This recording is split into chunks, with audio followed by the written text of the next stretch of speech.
everybody. Mike, MMA with Friends.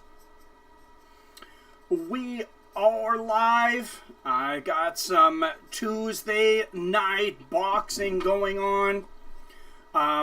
One fight has been canceled tonight. One fighter got very sick. Joseph Adorno was taken to the hospital. Fight was called off. He took it on late notice. It looked like he was going to be fighting at a catch weight of 142 pounds. This morning, he woke up dehydrated, completely dehydrated, and he was already at 144 pounds. So, very, that's very concerning, of course. And then, still Christopher Diaz and Jason Sanchez, the co-feature featherweights. Those guys are still on. The main event, WBA Junior Bantamweight World Title. That's still on. So we are good for some fights tonight. We have some other things to talk about in boxing, in MMA. And we do have some trivia tonight.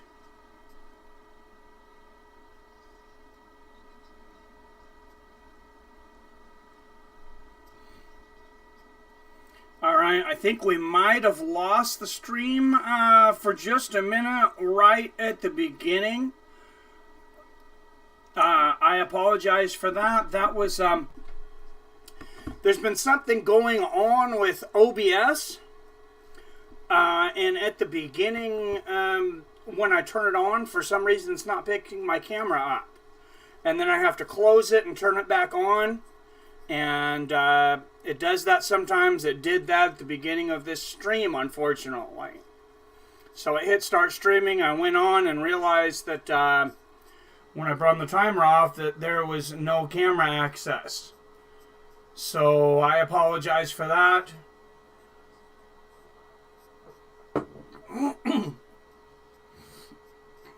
But we are here. I see people coming back in.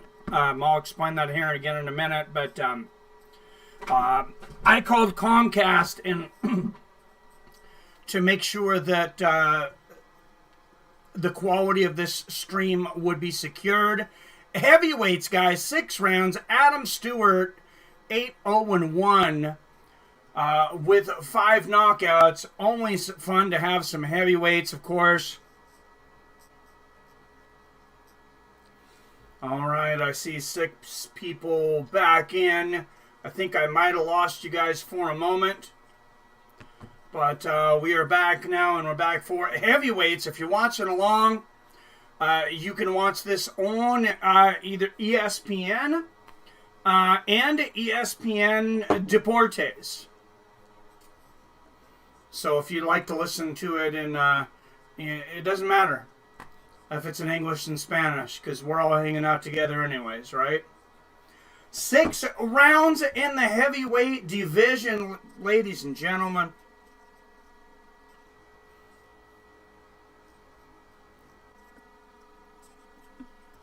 Excuse me, a little itch there. Alright, and fighting out of the blue corner, weighing in at a quarantine 290, 76.5-inch reach. Helaman Olgwen has won 6 consecutive.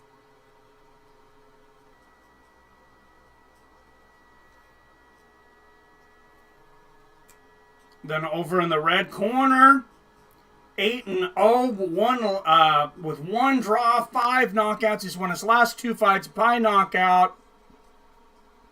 Adam All-American Stewart, guys.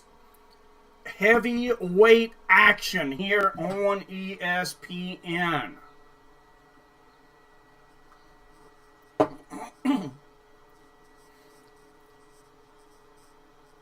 So that my clock is still set to UFC rounds. So I will keep you up to date on the clock, though. Well, if you guys are looking to sync up, the round is just about to start. There we go. What's up, Rafinus? It is on ESPN and ESPN Deportes. All right, round one scheduled for 6. I am at 249, 48, 47, 46, 45, 44. If you're looking to sync up, you got Stewart. Both the black shorts, black and white. Stewart Alguin from Mexico in the black. Nice shot to the body there from Alguin. What's going on, Texas Raised? No, Joshua's not fighting yet. He is in the main event. We got some heavyweights right now. Oh, beautiful right hook from the southpaw position there from Alguin. He's got a beautiful lead hook and a nice right hook to the body. Couple of nice uppercuts and a left hook there from Alguin. I said Alguin weighed in at 290 pounds. If you're looking to sync up, I am at 154, 53, 52, 51, 50. Nice double jab there from Alguin. We do have some trivia later tonight. It may not all be boxing. Maybe some MMA based in there. But and a clash of heads. And that's going to stop the clock at 1:33 there for a minute. Timeout. And right back in. So 132, 131, 130. You're looking to sync up. Nice left hook there from Alguin. Hey, thank you, Texas Rays. Not much, man. Hey, I'm doing good. Good to see you in here. 9 people in early. Everybody, please hit that like button for me if you like everything fighting. Nice left hook there from Alguin. And Stewart's already got a busted nose and a cut below his right eye. Alguin throwing bombs right now, and be interesting to see if he can keep this up for 6 rounds, 290 pounds, if he's not able to get Stewart out of there early. Nice right hook upstairs and a jab to the body there from Alguin. Stewart catches Alguin with a left hook over there in the corner. Nice little shake there by Stewart, who hasn't shown a lot in this first round. But that was his best shot of the fight so far. And we are at 25 seconds, 24, 23. Oh, big right hand! Overhand right there from Alguin. And then a left hook to the body. And he holds. That was a big shot on the bearded Stewart. Nice jab there from Stewart and a straight right. Stewart's had a very tough first round, though. That is for sure. Maybe he's planning to come on in the later rounds, knowing his opponent's 290 pounds. Moloney hasn't fought yet. So, and then I got some updates about the channel and this weekend and things coming up for everybody, for the regular viewers that are looking forward to the fight weekend. As people start to come in. That's pretty cool. The Moloney brothers fighting. Andrew fighting tonight, and then his brother fighting on Thursday. So that's pretty cool. So a little break here. We'll be heading on to round 2 on heavyweights. I really don't think this is going to last 6 rounds.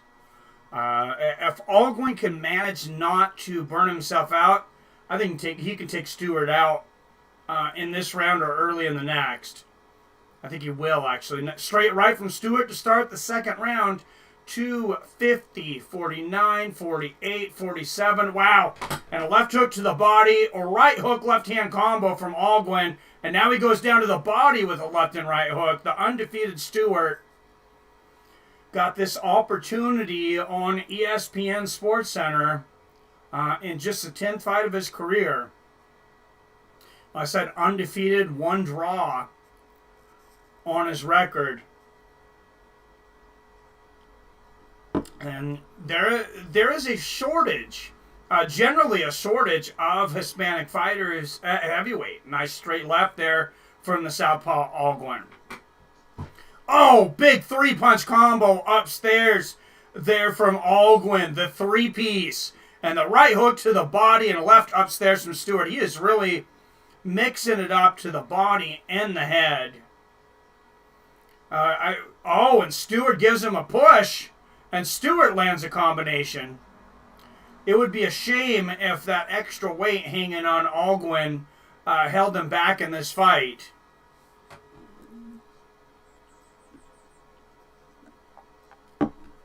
Oh, nice left hand up top and a right hook to the body from Alguin. Nice left and good head movement from Alguin. Dodges 3 punches in a row. Even at 290 pounds. I am impressed. The hand speed's there. The power seems to be there. He's got the head movement early. That's going to be harder to keep up as the fight goes on, but he might get away with it in a 6-round bout. He did a good job slipping that uppercut from Stewart and a nice left hook upstairs. Stewart trying to get that jab working.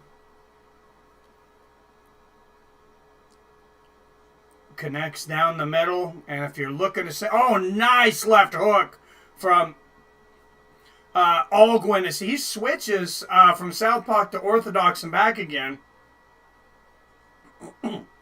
Nice left hook in the clinch there from Alguin. 33 seconds left in this round. 30, 29, 28, 27 if you're looking to sync up. Nice left hook in the right hand there from Alguin. Another right hook.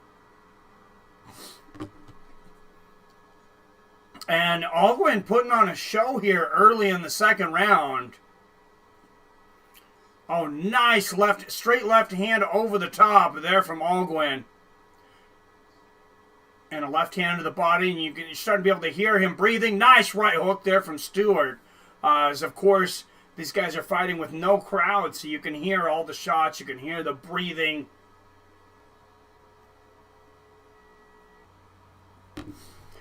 Just like we've had with MMA recently. I'm just happy we have the sports.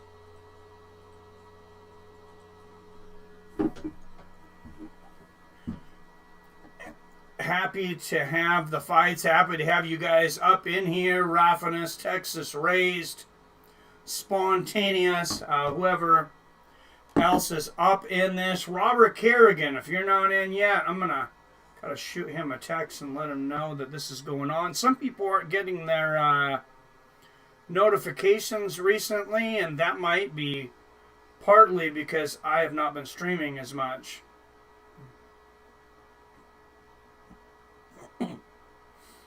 And we'll try to get Mr. Billy Hughes, my regular co-host,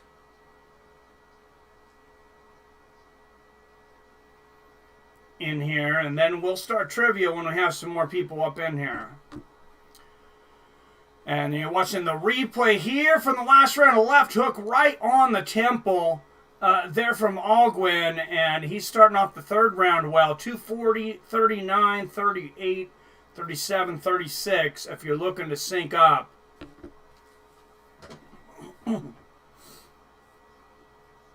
Cool looking gloves from Stewart. That's about all he's doing cool right now, though.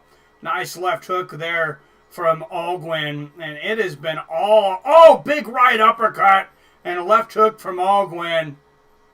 You know, these Mexican fighters, they know about beating the body, going down to the body. Tough guys will lean in there. Nice jab there from Stewart. Oh, nice left hook there from Alguin. I said they normally a lot of Hispanics dominating in the lower divisions, not as many at heavyweight. Of course, we recently had a Mexican heavyweight champion, Anthony Ruiz, earlier this year. Nice left hook and a straight right there from Alguin.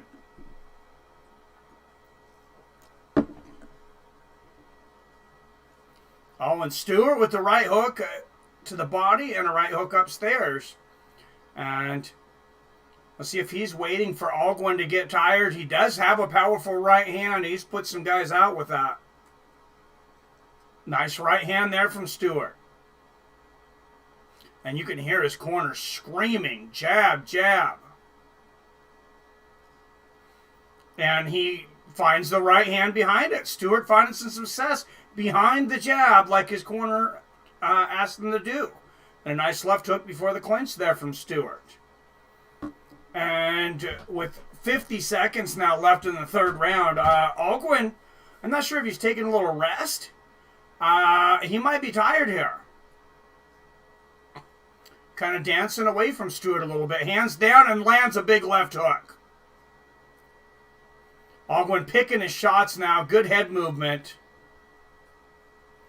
I'm back. Had to get some food real quick. All right. Good to see you, Texas raised. What are we eating tonight? I'll tell you, I'm not drinking right now. During the summer, man, it's hard. It's hard to keep the alcohol flowing. Just got to keep the water flowing. That's some sparkling water.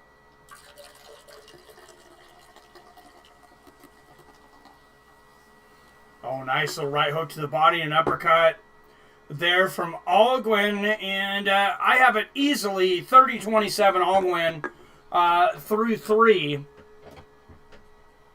Just, can he take his opponent out? Of course, that's why we get excited about heavyweights. It's not for the hand speed.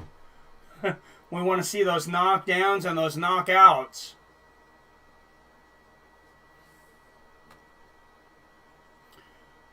Later on, 2 beasts.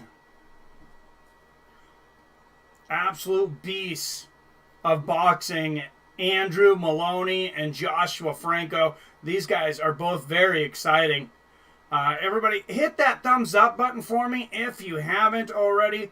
Make sure if you're not subscribed, hey, if you like fighting, I think you'll like this community. It is a little fuller for the MMA events. Chicken and rice, nice. But I love boxing, so I'm trying to grow the boxing back on here now too. 4th round, 256, 55, 54, 53 if you're looking to sync up. And nice combination there from Alguin to start out this 4th round. Stewart digging to the body with the right hook. But Alguin getting the better of that exchange. Yeah, chicken and rice sounds good, man. I just had a top sirloin steak before we started. Oh, nice left hook there from Alguin. And Stewart pushes him off with the jab. If Stewart could get something going behind that jab, I really feel like he could push Alguin. But he waited too long, and I mean, now he's without a knockdown or a knockout. He's going to have to win all 3 rounds just to get this to a jab. He's just not working, and I don't understand why.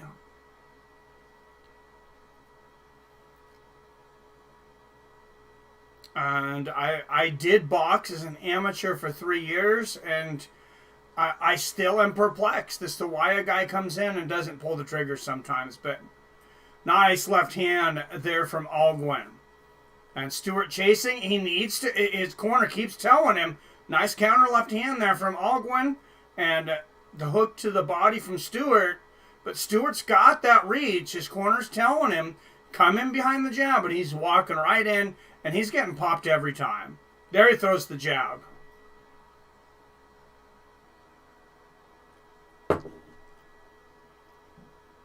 Nice 1-2 there from Stewart. I'm not sure how many southpaws Stewart has fought. Of course, that's a big issue for a lot of fighters. Most fighters. Oh, Stewart misses the overhand right. Lands the left hook. Lands a right hand there, though. Nice head movement from Alguin, avoiding most of those punches. 1 minute left in the 4th. A 1-2 from Stewart. And... oh, nice left hook and a right hand there from Stewart, from Alguin, leaning into Stewart. But I think Alguin's starting to pay the price for coming in at 290 pounds tonight. Nice right hook to the body there from Stewart. The left hook upstairs from Alguin. Stewart lands that jab and the right hand. Stewart does not have to do a whole lot. In my mind, to win this round. He may be already. Algren slowed down quite a bit. He's missing most of these shots. Left and a right hook to the body from Stewart. And I might end up giving him this round, which means, he could fight to a draw. Oh, nice left hook there from Algren. Might have stole the round, though. I am going to give it to Stewart, but that round's kind of a toss-up, mostly because of lack of action. A lot of holding by Algren. Where's everybody at out there? Where's everybody from? Texas raised. I'm assuming you're in Texas, or maybe you've just raised there and moved somewhere else. But I hope everybody's good physically, mentally, all that stuff with everything going on in the country right now. Who won the first rounds? Rafinus, I gave... I'm not sure I'm saying his last name right, but Algren. I gave Algren the first 3 rounds, and I think Stewart maybe won the 4th. Very close round, though. So I have it 39-37 for Algren right now. And 5th round, 254, 53, 52, 51, 50 if you're looking to sync up. Nice left hook and a straight right there for Algren.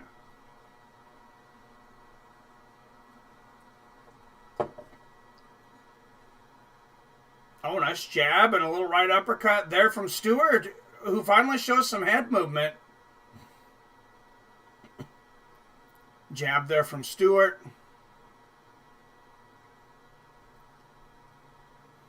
It's a real shame that Algren came in so heavy. I don't know what the story is on that. Nice right hand over the top there from Algren. And there's some fighters that just, they just struggle with weight for their whole careers. Oh, overhand left there for Algren. Stewart ducks underneath it, though.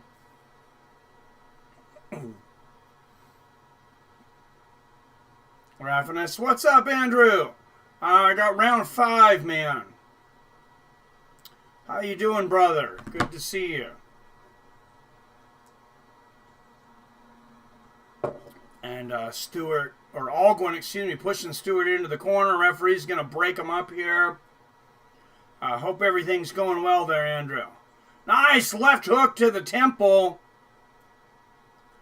there from Algren. And Stewart tying him up here. Lands a couple of right hooks to the body and a right hook across the top. Referee break him up here. 117, 16, 15 left. Oh, nice straight left and a left hook there from Algren. What's up, MMA Knowledge? Not much, man. Just enjoying some boxing. Thanks for coming in. And a break by the referee back to the center of the ring. That's the left hook there from Algren. Algren is so tired, though, here. I mean, and I think he won this round just because Stewart is also exhausted. There's 1-2 there from Stewart. Nice left hook from Algren. And, this could definitely be a sign of, of being in quarantine. Not being able to have the kind of training camps that these guys are used to. Nice left hook there from Algren. And a combination to the body. Stewart lands the right hand, but Algren ducks under. Oh, and a nice right hand out of the clinch there from Algren. Wings an overhand left that misses. There's Algren towards the bell.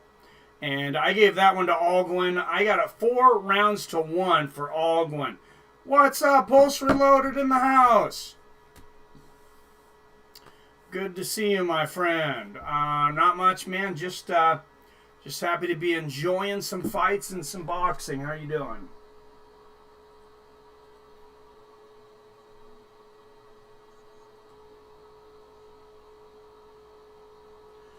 And we're going to go into the 6th and final round. Well, it's kind of a shame for Algren. I really think he could have put Stewart away at any time from the beginning of the third round on if he was in shape. And he's not a guy that should be carrying 290 pounds, in my opinion, in a professional boxing match. But I said I don't know what the situation is there. There was another issue in one of the fights canceled for tonight, fighter missing weight. And round 6 here, and Stewart coming out throwing early, 250, 249, 248. A nice 1-2 there from Alguin, who does clinch there. Oh, and Stewart's landing this jab every time he throws it, and 3 uppercuts. If Stewart would have came in good shape too, he could have some opportunities here. And a straight right, and Alguin is just gassed. And he clinches. And Joe Tessitore thinks that whoever wins this last round might get this fight. Right uppercut there from Stewart. I said Alguin is just he's just faded late, and it's all on cardio here. Oh, nice left hook there from Alguin in the straight right. Oh, nice left hook there from Alguin. Showing he wants it here, pushing through, showing the head movement. Both guys breathing hard here, but Alguin pushing through, trying to find a second gear. Nice right uppercut and right hook from Stewart. Alguin ducks under the rest of that there. What's up, Leroy? Good to see you, my friend. Not much, man. Enjoying some fights. Nice exchange there, and a straight left there from Stewart to, and I said and a left hand right over the top there from Alguin. Left hook to the body and a left hook from Stewart. This is a competitive round in the trenches.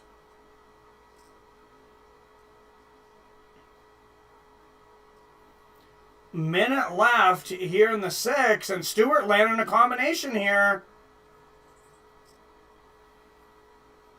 Stewart might steal this round if he... Oh, nice left hook there from Alguin. It depends on what are the judges looking for. Are they looking, for the more powerful punches? They're looking for moving forward. They're looking for volume. And PBR Street Gang, hello, sir. Thank you for the $1.99 donation. And Alguin about falls over there.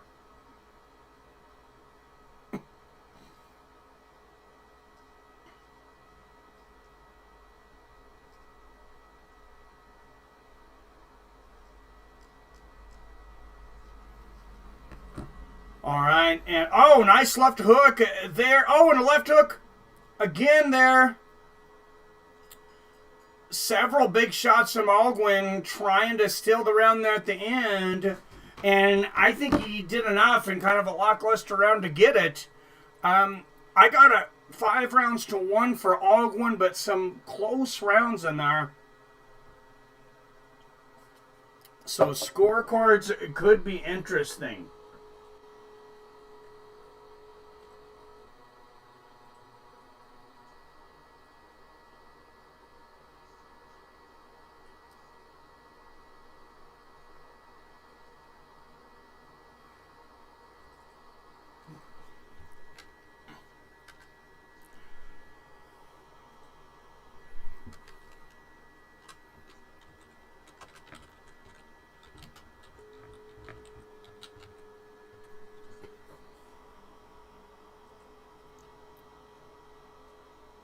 And PBR Street Gang, thank you for the super chat in between rounds. This decision brought to you by PBR Street Gang and the donators of Super Chat. I said coming up at the main event tonight, WBA Junior Bantamweight World Title fight between the sensational Andrew Moloney and a very good fighter, Joshua Franco.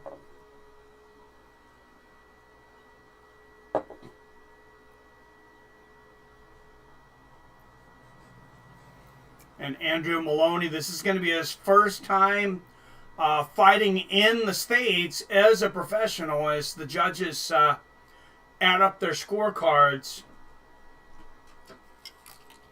Never been quite sure why it takes boxing judges so long to count, but what's up, Frantic Shacks? Hey, I'm doing good, man. Just watching some boxing with the boys. Good to see you in here, sir. And waiting for that decision, which, like I said, could be interesting from the judges here. Both of these guys, I think, have quite a bit to work on. Rough prospects, especially Algin. I think he could have a lot more there if he could get in shape. And here are the official scorecards.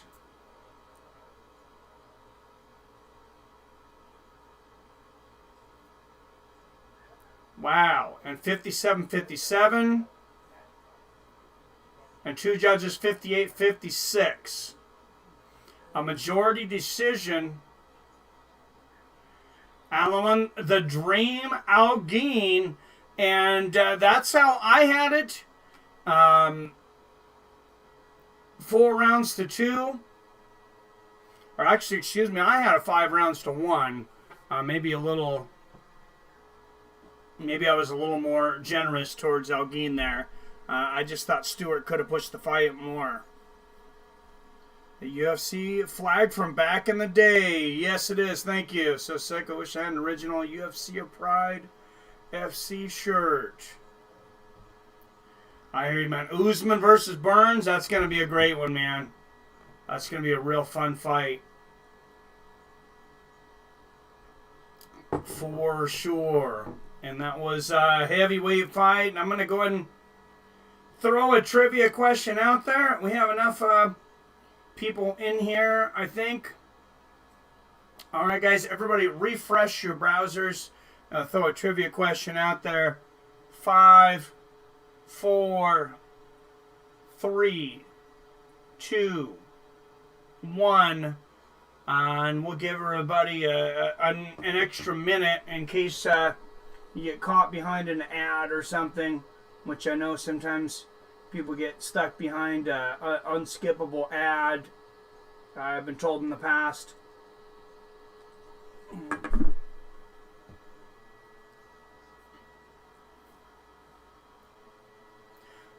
Predictions?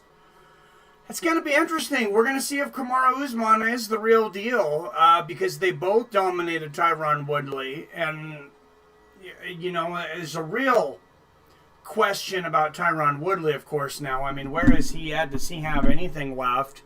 Did he just run into 2 buzzsaws in a row on a mission? It's hard to say, but, of course, he really didn't show up for either fight. I think Usman out-wrestles Burns. I think he takes it to a unanimous decision. I think he probably wins 4 or 5 rounds. Burns could catch him, but I haven't really seen Usman be hit. Or I haven't seen him be hurt, excuse me. Covington showed he can definitely be hit. I thought Colby Covington was winning that fight before the referee stepped in and stopped it in the 5th round.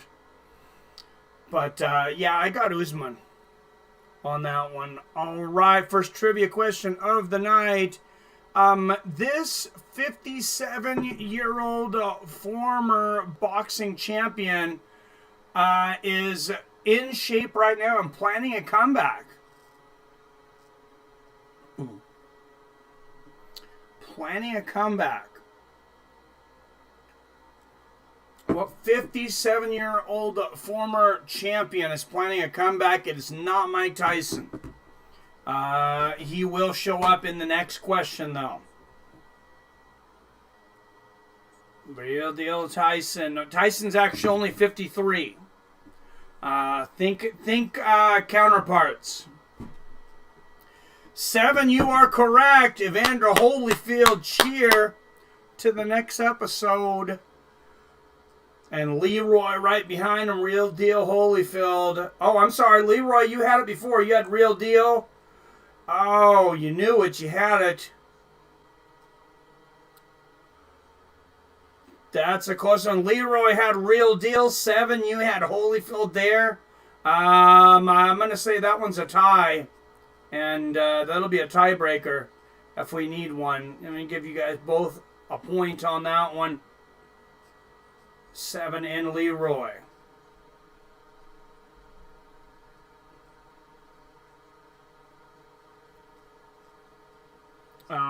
A fight canceled tonight because of a weight issue. And then a fight canceled for July 2nd. Unfortunately, one of the fighters supposed to be fighting July 2nd, Jamel Herring, came down with the sickness.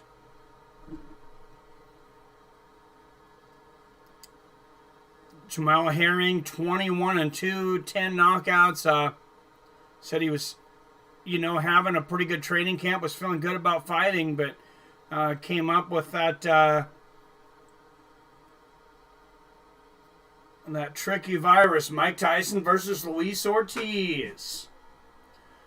I think Luis Ortiz at 42 years old, I think he's got a little too much left in the tank for Tyson. Although Tyson could take him out with one shot. I mean, Ortiz is showing he can be rocked. Deontay Wilder knocked him out twice.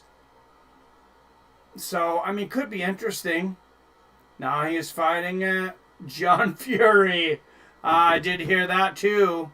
And speaking of Mike Tyson, let's jump in. Everybody should be already refreshed. So let's jump into the next question. Mike Tyson recently said to this MMA fighter, hey, if we got together, we could make $100 million. And this UFC star tweeted back, I'm listening. What MMA star did Mike Tyson say we could make $100 million fighting each other? And he said, I'm listening. No, not Nate Diaz. Yeah, Tyson looked very good in practice. Very good. He's in great shape. And 7, you are correct. Johnny Bones Jones. And that's 2 for 7 on the night.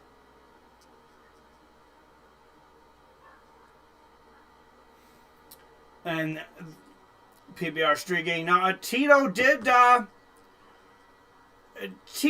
call some people out. He said that his name was in the, that he had been asked if he would fight Mike Tyson, but there's no proof of that. There's nothing online, nothing in social media or anything.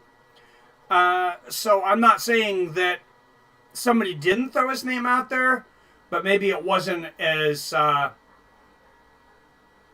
an interesting fight as against the John Jones or against Evander Holyfield or another name that I think would sell better. What's up, Snake Pilskin in the house? Good to see you, my friend. That's unfair. Well, who would win that one? I don't know. You got John Bones Jones. Jones is 31 years old. But he's not a boxer. Mike Tyson's 53 years old, but he's looking good. And he is a boxer. John Jones, very creative striker, not known for his power. And Tyson likes to walk in. Traditionally, in the back of the day, he'd walk in around 225, 230 pounds. And I believe that's around what he's walking around right now. John Jones is said to walk around as high as 240. He's bigger when he gets in there than a lot of heavyweights, I'm told. So as far as weight, they would be around the same weight. Jones might come in even actually a little heavier. He's probably going to have the speed advantage. Tyson, of course, was known he always had to fight taller guys. 5'10", that peekaboo style back in the day. He would duck underneath. the hooks and the straight punches, and that head movement created the power a lot of times. So those didn't watch. So let's just say, I'm fighting orthodox. This is my left hand. I know you guys can't see real well here, but I duck under right here. Your hips pivoting, and I'm in a great position right here to throw that overhand right and put all your weight into it. And that's, that was one of the great things about the peekaboo style is incredible defense in a guy like Tyson, incredible body shot fighting, but the defense created an offense.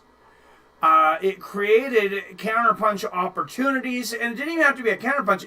It just puts you in a great spot, not only to hit somebody, but it puts you in the position to throw a power punch, to put your weight all the way into it.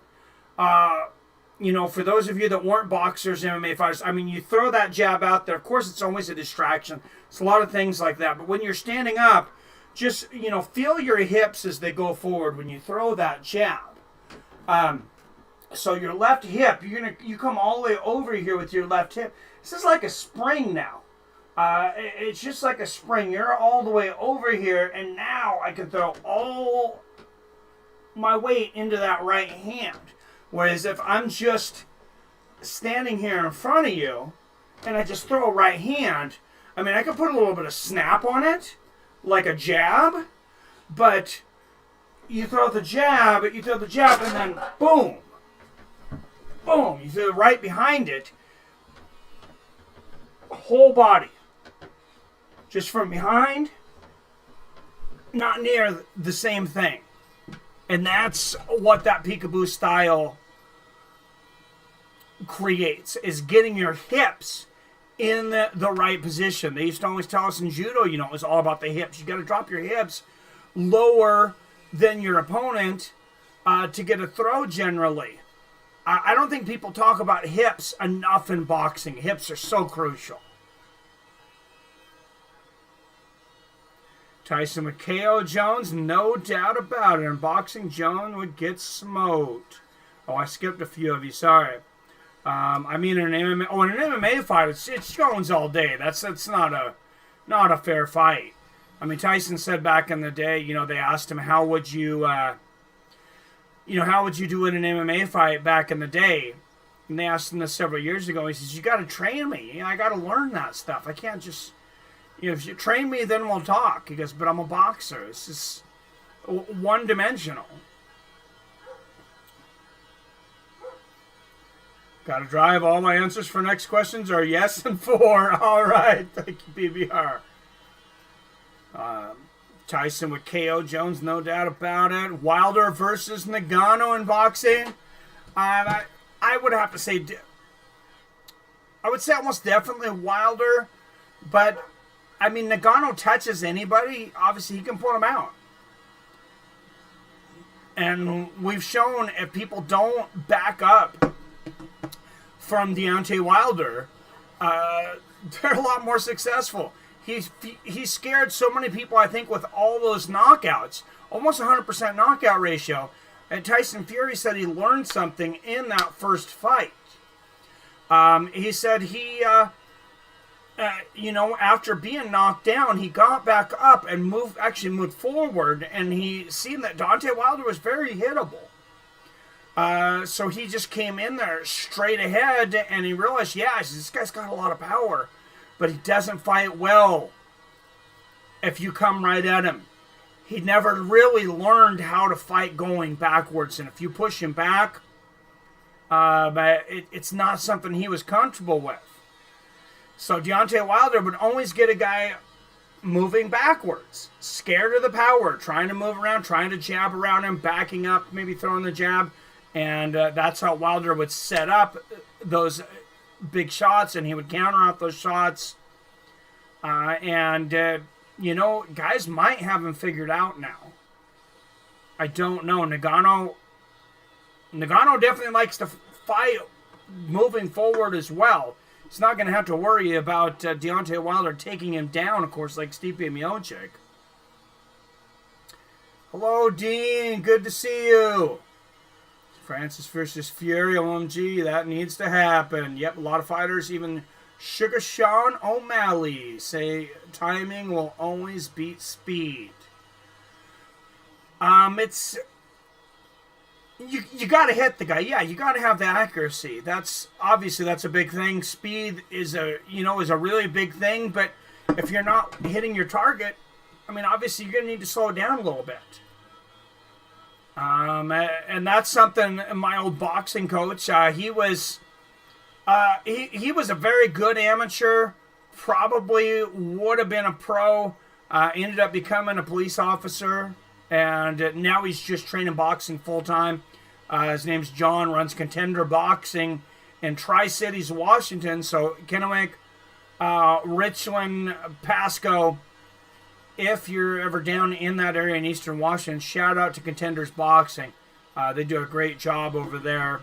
Been many years since I've been in that gym. But great guy.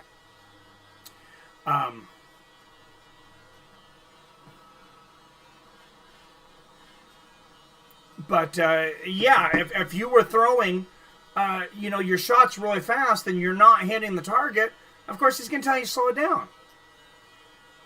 You got to slow it down because, your accuracy is, they say fights are won and lost in the gym. And, you could see it in this first heavyweight fight. Ogle, he managed to win the fight. I thought he could have gotten the knockout, could have won it a lot easier, though. One of the judges even had it a draw.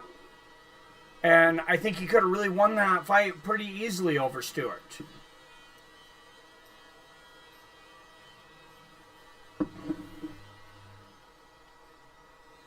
Yeah, Wilder versus Fury 2 went way different. That and fatigue, absolutely.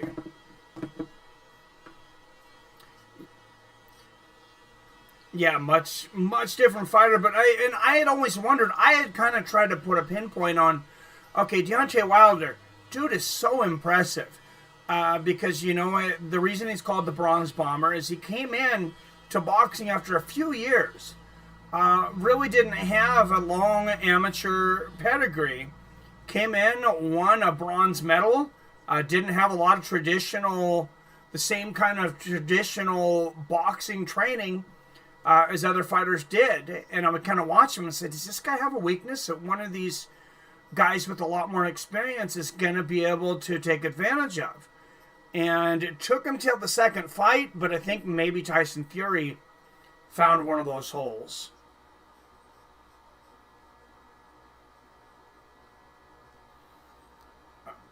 I.O. Leroy.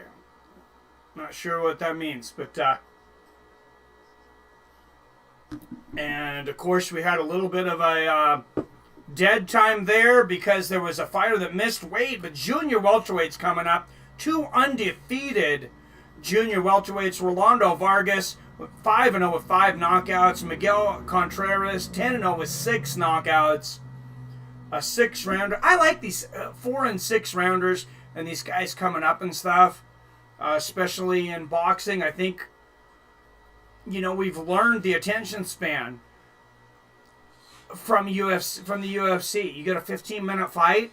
I mean, if you have a fight that for whatever reason the fighters aren't creating a successful fight, at least we know the most we're going to have to watch is 15 minutes till you get another fight. 18 with a minute in between. You got a 12-round boxing match that you're waiting for the main event. Of course, with your minute break in between, that's 48 minutes of your time watching a fight that could suck. It's not the main event, like I said, and then you have longer ring walks for the bigger fights and just in boxing in general. More time, like we just talked about, for the judges or the judges to add up their scorecards. I like more 4 and 6 round bouts until you get to that co-main and main event, like tonight. Stipe, Ohio. Oh, I gotcha. Gotcha, Leroy. Ohio in the house. Because I still wonder what if Rosenstrike, pardon my coach, made it to round 2. Francis is throwing a wild, reckless bomb. So he definitely was. And I said that, and like I said, I actually would not have given him the performance bonus that night. Because I thought one fighter had a better performance. All right, Vargas and Contreras, 6 rounds, junior welterweights. Still don't know how much better his cardio is since the Stipe fight. Well, I know he took a lot of, he took a lot of weight off, which I don't think is going to hurt him. He took off some muscle. All right. 22 years old, 10-0 with 6 knockouts out of Bakersfield, California. Miguel Contreras. And out of the red corner, 137 pounds. 20 years old, 5-0 with 5 knockouts. Earned all wins by knockout within 2 rounds. Rolando Vargas. So Rolando Vargas, of course, looking, both of these guys got the power. Rolando Vargas, he's not used to spending a lot of time inside the ring. But he's facing another undefeated fighter tonight with twice the experience. No idea who's fighting tonight, but let's go. Where can I watch the fight? What's up, Felix Garcia? ESPN and ESPN Deportes. All right, here we go. Contreras in the brown and black shorts. Vargas in the white and gold shorts. Vargas, the fighter from Mexico. Nice left hand to the body there from Vargas. And both of these guys looking to get signed by Top Rank tonight. Nice left hook there from Vargas. And Contreras, good body work there. 3-punch combination in the body. And a nice right hand from Contreras in a combination. For 15 fights between these guys, and especially their youth, 20 and 22 years old, these guys have good technique.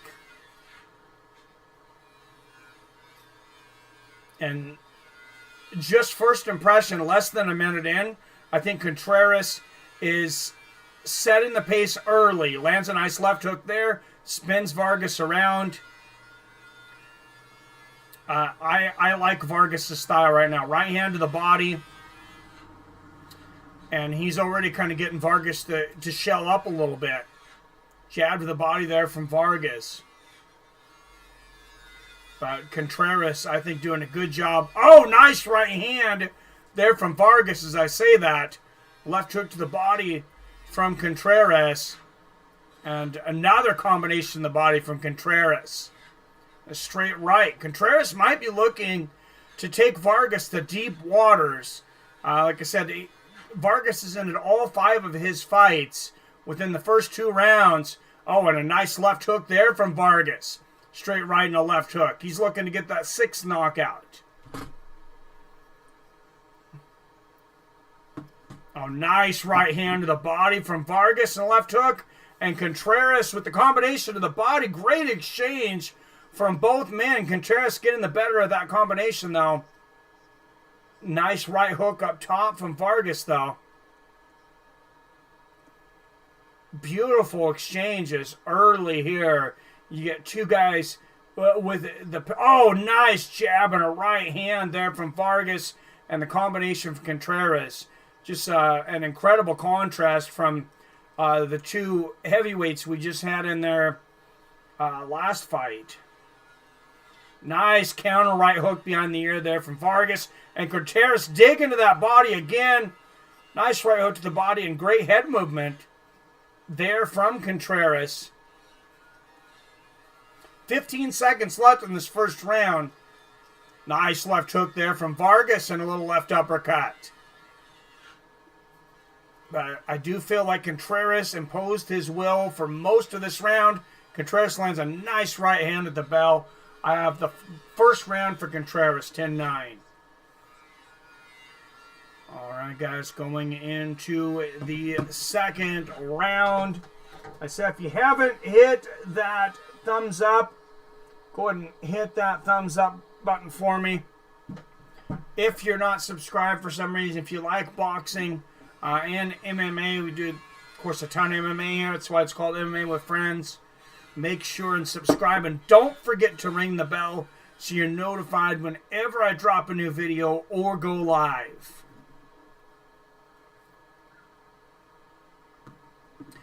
And speaking of going live, we got 12 in here. I do have a little announcement to make, and I apologize for not letting people know earlier. But we had a family trip that I had forgotten to announce. So I will not be covering UFC this Saturday. So enjoy the fight. Dan Hooker and Dustin Poirier. We'll be off in Idaho taking the kids, my kids and my nephews, to Silverwood Amusement Park. Nice right hand from Vargas and a left hook to the body to start out the second round. Vargas coming out much faster this round. Great exchange from both men. If you're looking to sync up, 236, 35, 34, 33. Oh, left hand to the body and a right hook. Vargas coming out much faster this round. And Vargas already got a little blood coming out of his nose. Heavyweight title fight for Maine. No, super lightweight. But Andrew Moloney, both of those guys in the main event, very impressive pedigrees. But this is a great fight right now between Vargas and Contreras. Vargas landing the jab and the right hook to the body there. Oh, and a nice right hook there from Contreras, the caveman. Vargas continuing to move forward. Nice left hook from Vargas. Oh, nice right hand there from Contreras. And he's had great defense. Ducks under a winging shot there from Vargas. Yep, Featherweight Championship. Now the only heavyweight champs are Fury. Oh, wow. Left hook and an overhand right there from Vargas. Big shots there from Vargas. Contreras continuing to move forward, but he's got to be careful. I said Vargas has knocked out every single one of his 5 opponents in the first 2 rounds. And a nice jab to the body and a right uppercut from Vargas, and they exchange hooks. Beautiful exchanges here. Jab gets through for Vargas. Overhand right misses for Contreras. But Contreras dig into that body again. He's putting everything in to those right hooks to the body. Oh, a nice right uppercut from Contreras and a left hook. Contreras, his head movement and his footwork is so nice tonight. Beautiful right uppercut, right hook to the body from Contreras. I mean, for a fighter with just 10 wins on his resume right now, you can tell he's trying to get signed by the big boys tonight. He's looking to get a contract with Top Rank. And one of these gentlemen, I think, if they keep fighting like this, are going to get offered a contract. Vargas moving forward 10 seconds. 9, 8 left in the fight. Nice right uppercut from Contreras. Right hook to the body.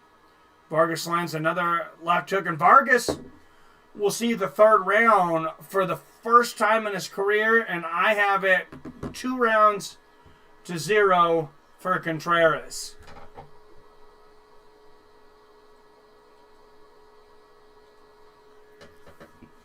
And you got to hand it to Vargas. Hand it to both guys. You know, big step up, a big step up for Vargas. Taking on an undefeated fighter.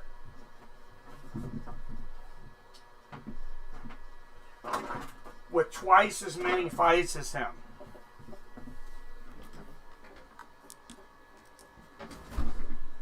And now he's going to see that third round for the first time. Welcome to the big leagues, Vargas. This is kind of like his first professional fight, really, in my mind.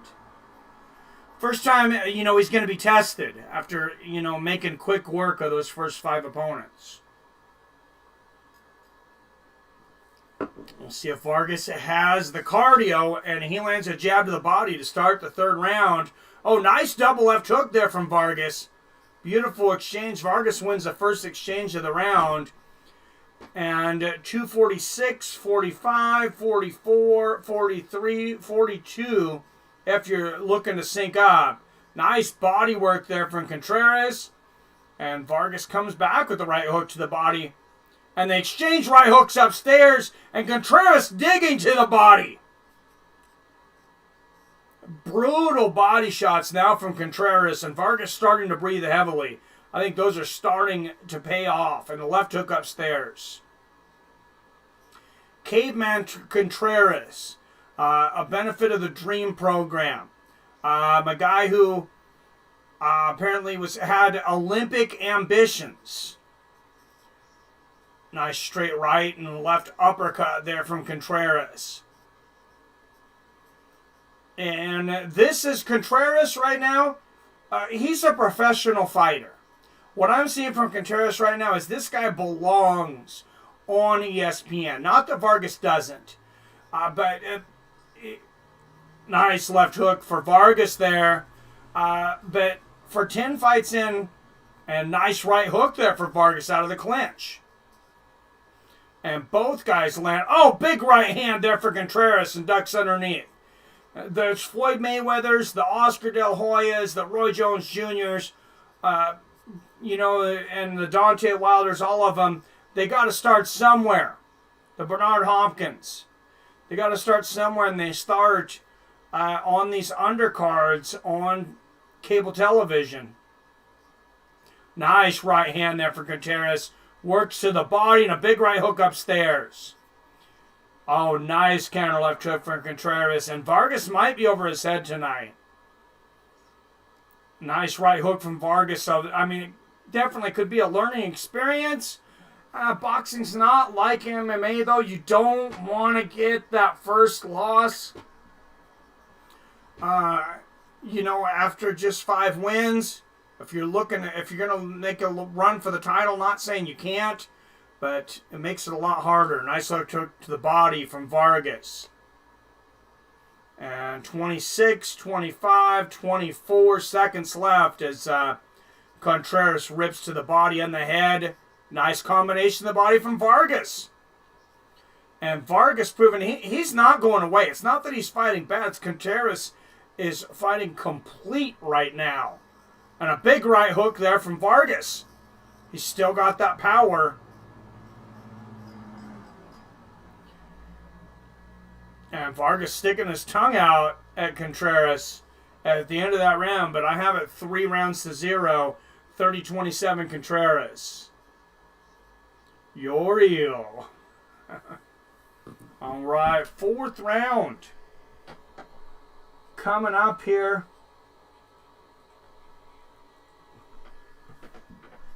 And Andrew Moloney getting his hand taped up in the back. 21-0 with 14 knockouts. The main event tonight for the WBA Junior Bantamweight Championship.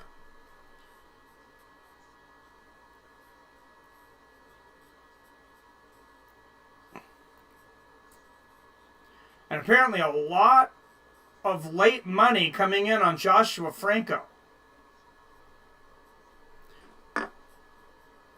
The underdog, a lot of money coming in on Joshua Franco. So that's interesting. What was best boxing or MMA fight you've been to?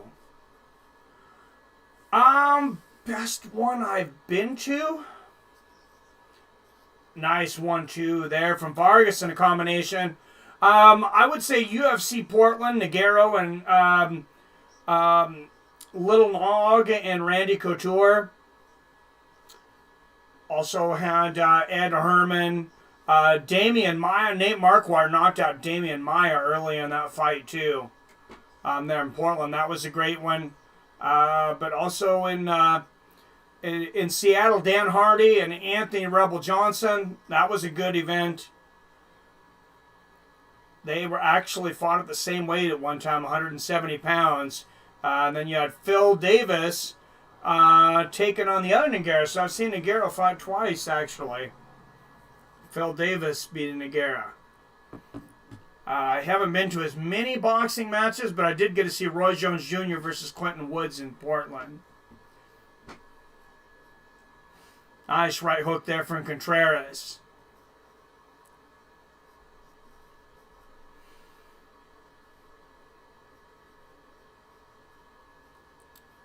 Nice right hook over the top there from Vargas. Left hook.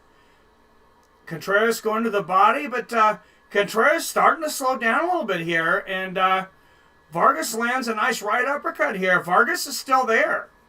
Oh, big right hook right on the chin from Vargas. Contreras has to be very careful here. He's starting to get hit by some big shots. Nice right uppercut there from Vargas. And as I expected Vargas to get slower as the fight went on, Contreras might have dropped a gear here.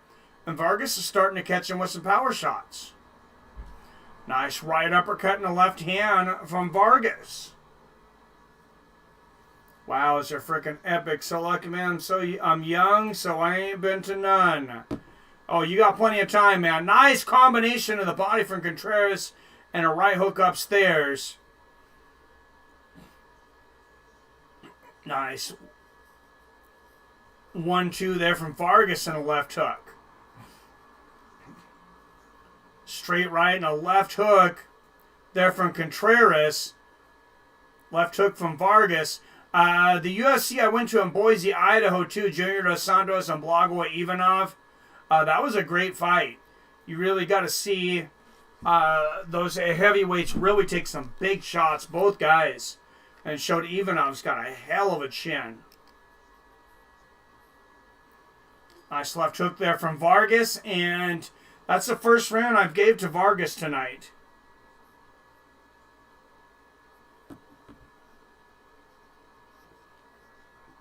And going on to round 5.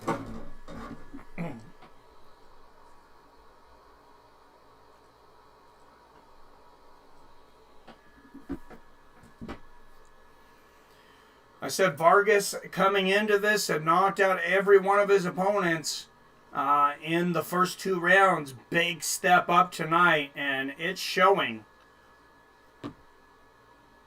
But he's definitely starting to come on.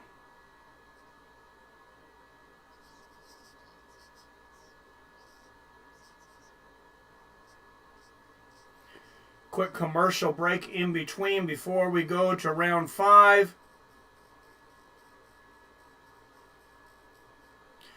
Just a little quick news in MMA. Apparently, there's some dispute over the size of the cage for Stipe Miocic, Daniel Cormier 3. We'll talk about that after, later on.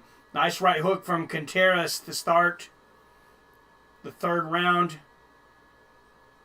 And Contreras, he might have coasted. Oh, good double jab and right hand from Vargas. I was going to say he might have coasted a little bit the last round to get a rest, but Vargas is landing big shots to start the 5th.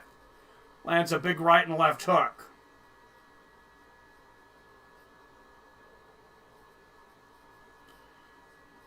Nice combination there from Contreras. But Vargas is starting to... He's showing to carry his power later into the fight. Nice right hook upstairs. A nice 1-2. Left hook to the body there for Vargas. Very even 5th round so far, but I think Vargas is landing the harder shots. Nice left hook there from Vargas. Vargas hands down by his waist here. Finding more success with his hooks here.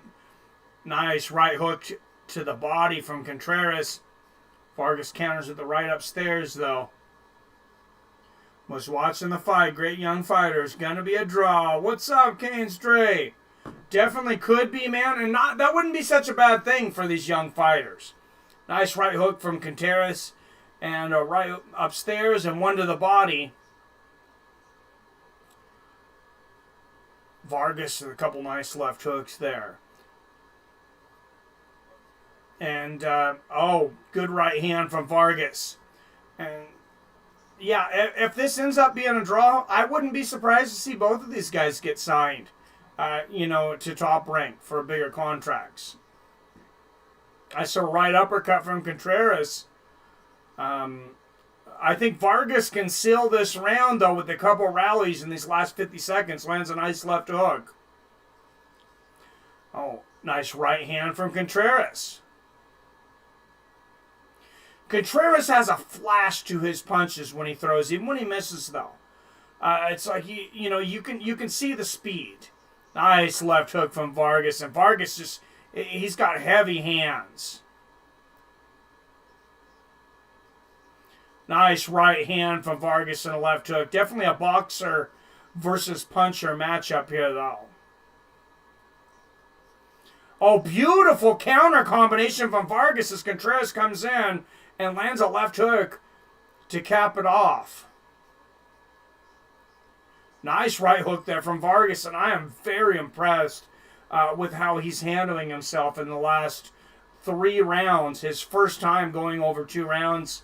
And I now have it 3 rounds to 2 for Contreras. We certainly could see a draw. Thanks for the stream. Walking the dog. Hey, no problem. Thanks for tuning in. Yeah, my dog's been wanting to... he's been getting me out of the house a lot lately. He just sees me and he's all excited. He's like, let's go, let's go. I feel bad if it's morning time and I got to get to work and I can't walk him right away. Because, man, he gets so excited. But it's good for me because unless I leave the house, he won't take no for an answer. He'll keep pushing me until I take him out.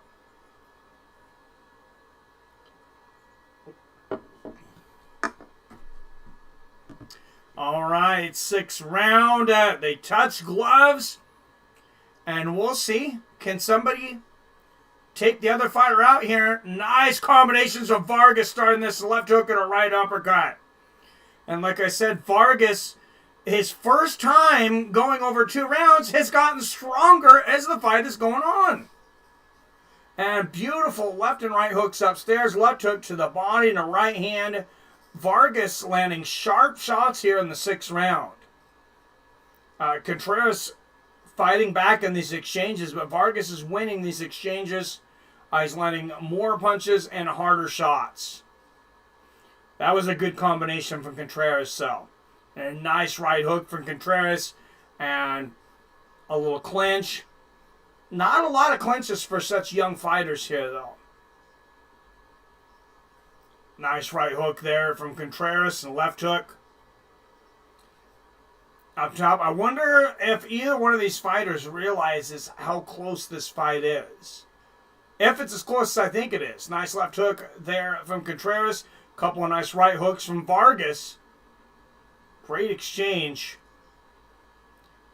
Contreras, the jab upstairs, and a right hook to the body.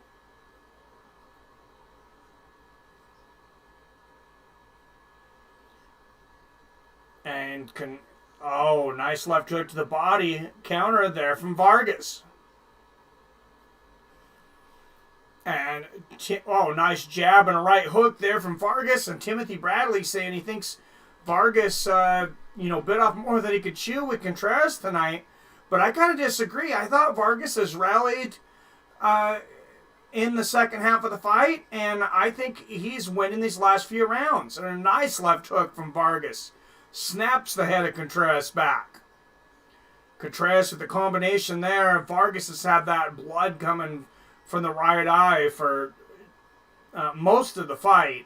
His nose was bleeding in the first round. Some guys are just bleeders. Oh, nice left hand counter left from Vargas coming in. Contreras not coming in behind the jab. But nice exchange by both guys there. Now Contreras, see when Contreras pops that jab out there, he's landing. Watch, see he landed right there? Throws the overhand right with nothing to set it up. Instead, I think if Contreras do that jab more, I think he would land it. But Vargas lands the right hand there. Good exchange. And the last seconds of the fight, this is so close. Is somebody going to try to steal this round? Right hand, left hook.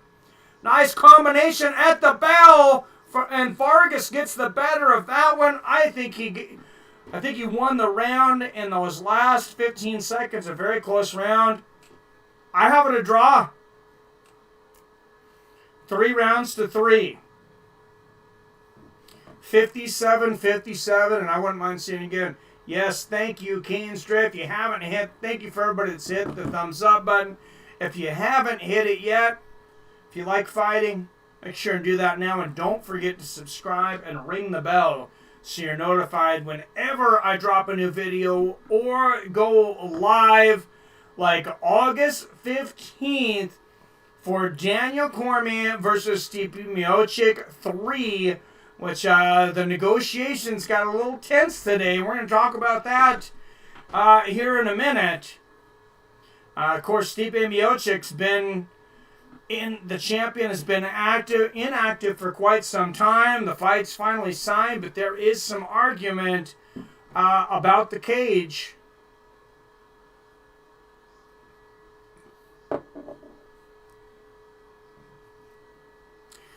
And just like in boxing, the main event kind of, if anybody gets to dictate things like that, it's the guys in the main event.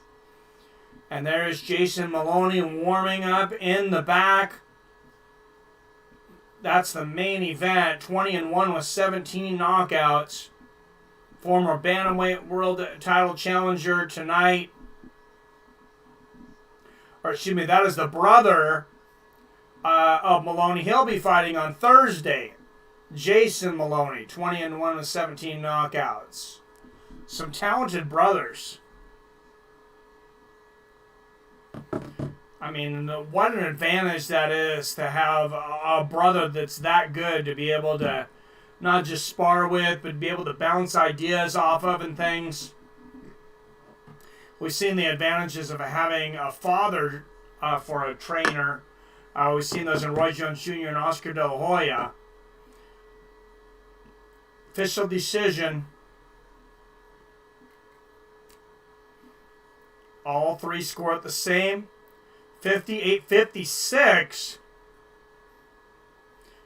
Winner by unanimous decision.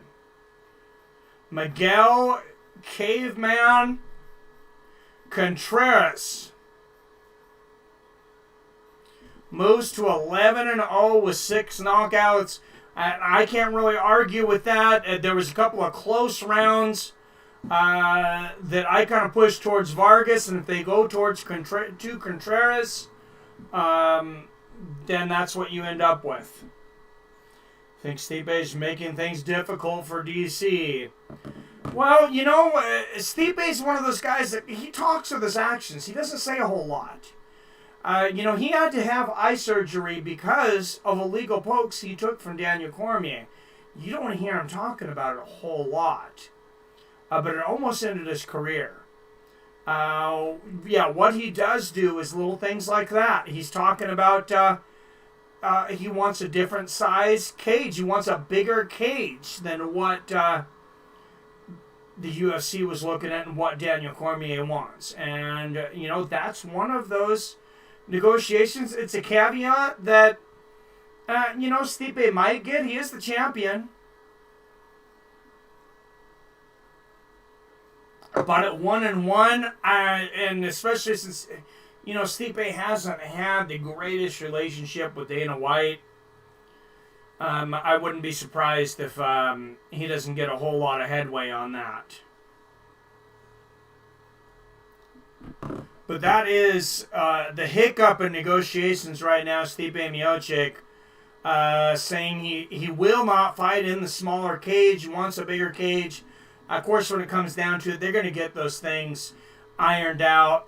It's already signed. So Christopher Diaz, 25-2 with 16 knockouts, warming up, coming up against Jason Sanchez, 15-1 with 8 knockouts. I'm going to take a quick restroom break, but we will be heading into our co-main event already, I believe, because of the canceled fight due to a bad weight cut and a weight miss. Be right back.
Alright guys, and if you're wondering about that buzzing in the background, I don't know how loud it is for you guys, but I think I can maybe turn it off for a minute here. It's a fan in here, no air conditioning in Seattle. We don't have a whole lot of hot days, but it does get stuffy in this upstairs room. Let's reset the rounds.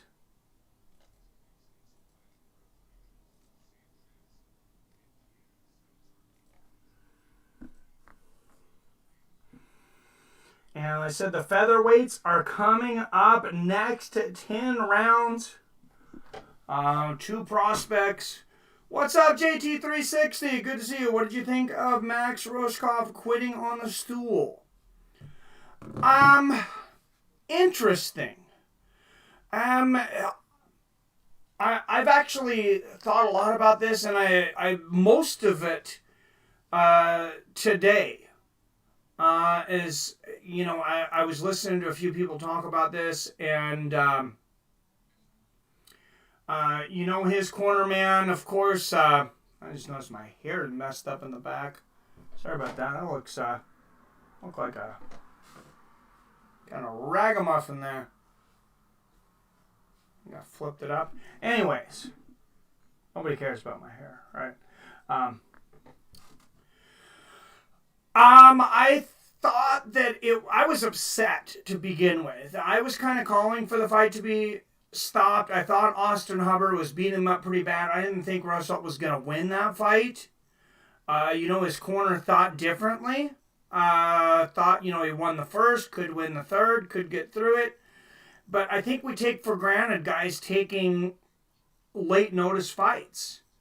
5 days away from a fight, and a guy does that, and it's like, wow, that's awesome. But that's not what you're supposed to do. You're not supposed to take a fight on 5 days' notice. And I think that's what we've seen. You know, the combination of being quarantined and not having sparring for so long and stuff, and then taking a fight on such short notice. It was obvious that his cardio was not there.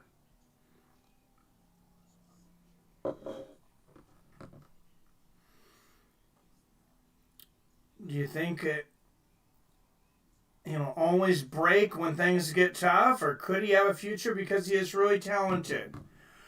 It's hard to say.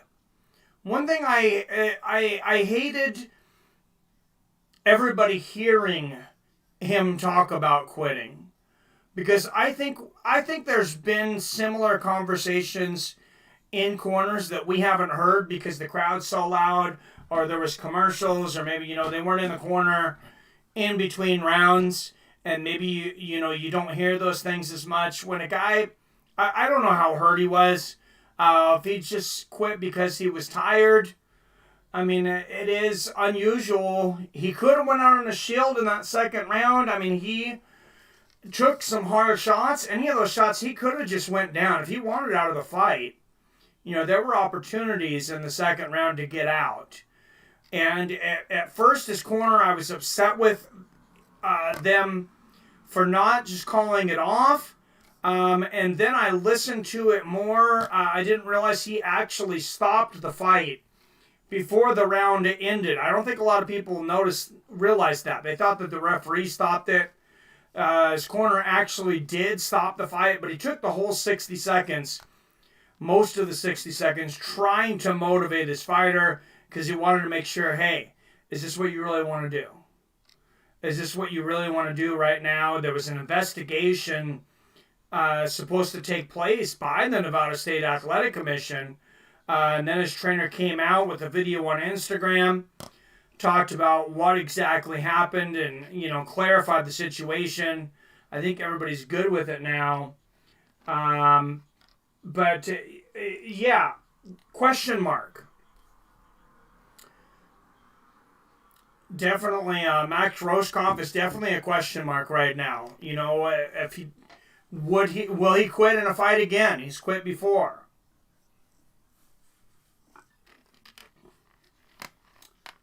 All right, Christopher Diaz, just 25 years old, 25-2 with 16 knockouts, making his way to the ring right now. Max deleted his Twitter and stopped posting on Insta due to haters, so I kind of feel, oh, that sucks.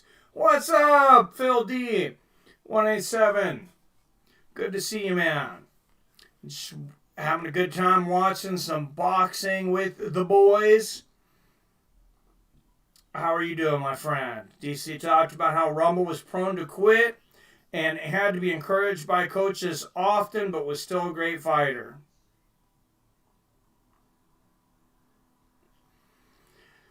And Jason Sanchez, 15-1 with 8 knockouts. And, I always feel bad for Roberto Duran. A lot of people know him for the No Mas fight. But that was a different situation. And the No Mas fight, of course, he just couldn't find Sugar Ray Leonard. He was the first fighter ever to defeat Sugar Ray Leonard in the first fight. And then in the second fight, Sugar Ray Leonard came in, boxed him. And Duran just could not find him all night. Ended up quitting in the corner. I wasn't a fan of that, but I am a big fan of Roberto Duran, so fighters can come back. Maybe a different situation, but he's not the first fighter to quit on the stool in between rounds. I think it was a similar situation recently with Anthony Pettis, but I think his corner was... stepped in for him a little bit there. I think they knew he wanted out.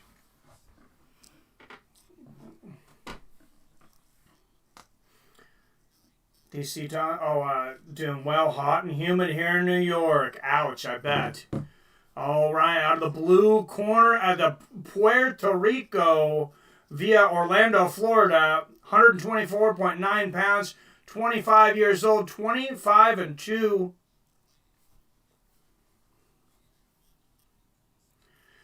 His opponent, 25 years old, weighed at 126 pounds, out of Albuquerque, New Mexico. Former featherweight world title challenger, 15-1 with 8 knockouts. Jason Sanchez. Not complaining. I'll be shoveling snow soon enough. I'll take us over that. Oh, geez. Yeah, I hear you guys have some crazy weather, man. Crazy that someone known as that much of a warrior said no moss. Absolutely. Going to be going to college in Arizona. If I do, I'll be training in the MMA lab where Sean O'Malley trains. Oh, that's awesome, man. That is a great. Big fan of Sean O'Malley. All right, here we go. Round 1. All right, 14 of you watching. Make sure to hit that thumbs up button if you don't mind. If you're not subscribed, make sure to hit that subscribe button and ring that bell so you're notified whenever I drop a new video. Or go live like August 15th for Daniel Cormier versus Stipe Miocic 3. And 230, 29, 28, 27, 26 if you're looking to sync up. Double jab here from Diaz. Looping right hook there from Sanchez. And Diaz lands the first significant punch of the fight with a right hand over the top.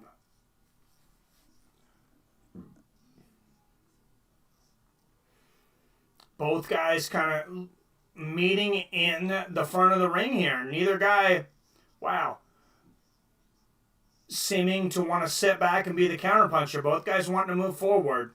Triple jab thrown here from Sanchez, but they all miss. He's going to find the range, and that jab can be a range finder. Jab up top and a jab to the body lands for Diaz. Nice right hand there from Diaz.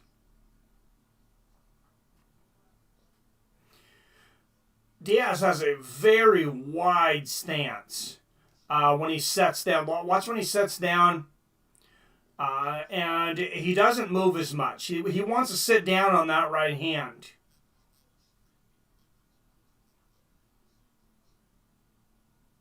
He will move off that jab, though. Watch a nice right hook attempt there from Sanchez. Barely misses. And good jab there from Diaz. Just real filling out process here. These guys know they have 10 long rounds and, both really experienced high-level guys.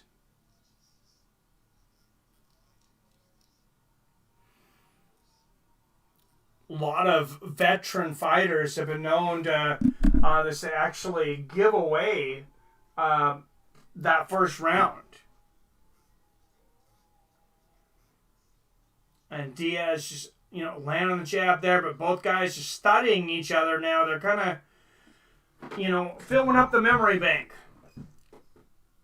Trying to see what the CPU is going to be doing, in the second half of that fight. Left hand on the body there for Diaz. And, Sanchez has probably thrown more punches. He's missed a lot. I think Diaz has landed more. Really a filling out round. Nice right hand there from Diaz. And on that, I'm going to give Diaz around 10-9. Got Perry versus Mickey Gall. Oh, I got Perry in that one. I don't think Mickey Gall's proven that he's at that level. Not that Mickey Gall's not good. I'm not quite sure he is at UFC level even for Gatekeeper, though. Remember, he got in the UFC. He did win on Dana White's Looking for a Fight. Then calls out CM Punk. Got a lot of traction off beating a guy who'd never fought in MMA. And I'm not really sure how good Mickey Gall is. But, Diego Sanchez took care of him pretty easily, and Sanchez has been on the, the south end of his career for a few years. Freddie Roach in the corner of Christopher Diaz. First fighter I believe he has cornered since the quarantine. Since people are allowed to leave their house again. And nice left hand upstairs from Diaz. Looking to sync up. Oh, nice right hand from Sanchez at 229, 228, 27, 26, 25, 24. Sanchez starting to find that range. Lands a left hook and a right hand to the body there. Diaz landing the jab. Sanchez is throwing combinations and he lands there. Diaz is... big right hand for Sanchez. And Diaz is really throwing one punch at a time.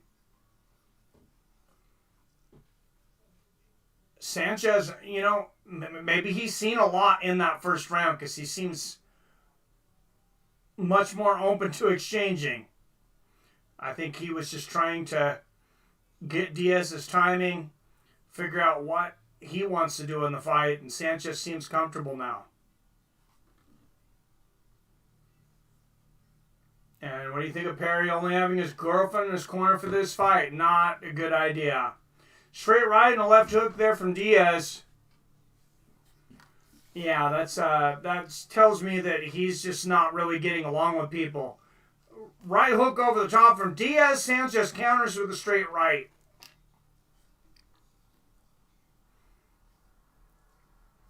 And Sanchez starting to counter Diaz now. I was saying, who is going to become the counter fighter? Looks like it's going to be Sanchez. He's also the one throwing the combinations. Down to the last minute of this second round. Combination for Sanchez. The right hand at the end of the body lands. Nice little left hook there from Sanchez. I think he's winning this second round fairly easily.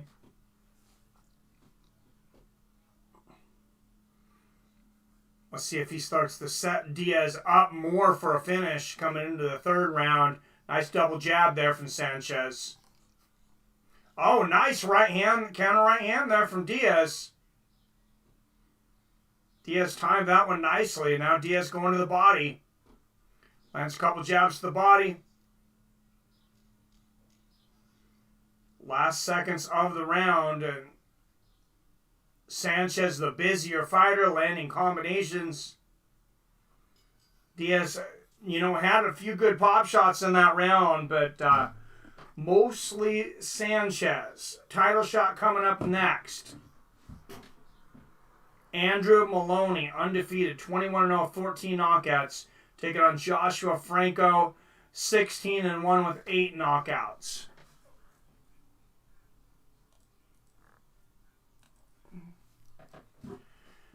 Wow, and Joshua Franco coming off of the trilogy with Oscar Negrete, and there was actually more punches thrown and slightly more landed in that trilogy than the Arturo Gatti Mickey Ward trilogy.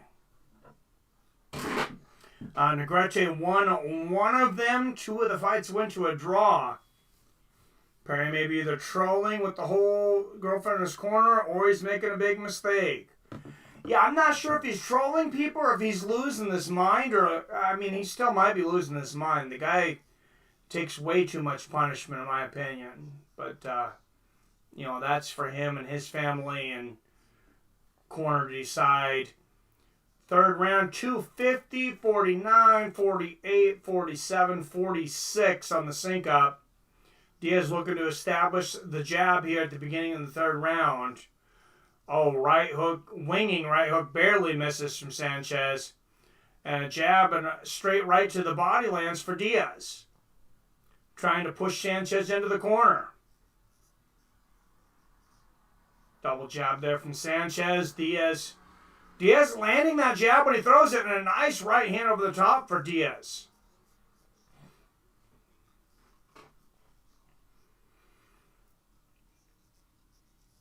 And Freddie Roach in the corner telling Diaz double up on the jab, but we're not seeing it here early. Diaz landing a jab to the body and a straight right up top. 2 minutes left in the third here on MMA with Friends. Nice left hook there from Sanchez upstairs. Lands to the body and back up to the head in a right hand. Diaz landing a few shots of his own, but Sanchez winning that exchange. Diaz moving forward.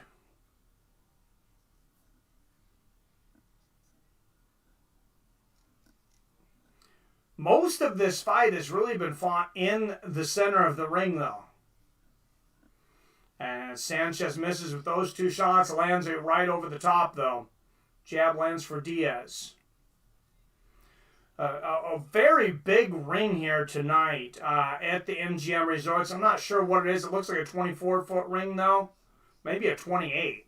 Nice right uppercut and a left hook there from Diaz. Or from Sanchez, a triple jab. Oh, nice body shot there from Diaz, though. And the jab. Diaz is landing that jab. He's landing those hooks to the body. He just has to be busier. And he really needs to let those hands go. I'm not sure what he's waiting for. 3 rounds through here.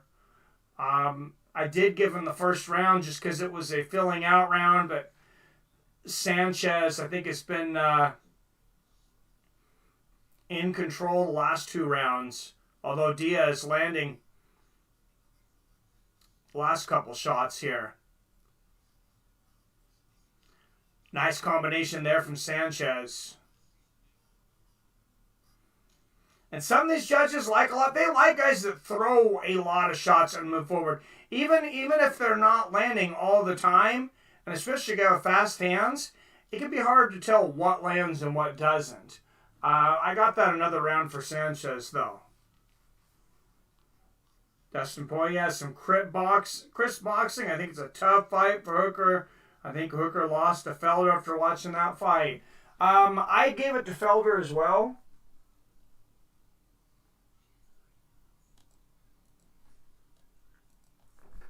If I remember right, it's been a few weeks back, but if I remember right, I was pretty adamant that Felder had won that fight. Sucks. Adonis Superman Stevenson never fought the top competition in his division, and that his last fight went the way it did. Oh, absolutely, man.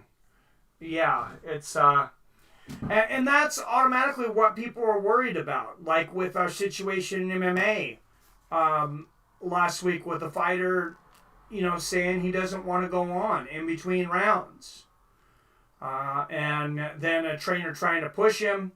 Obviously we went back and seen it, it was not what some people thought it was. But obviously, the safety of the fighter, it needs to be the number one concern.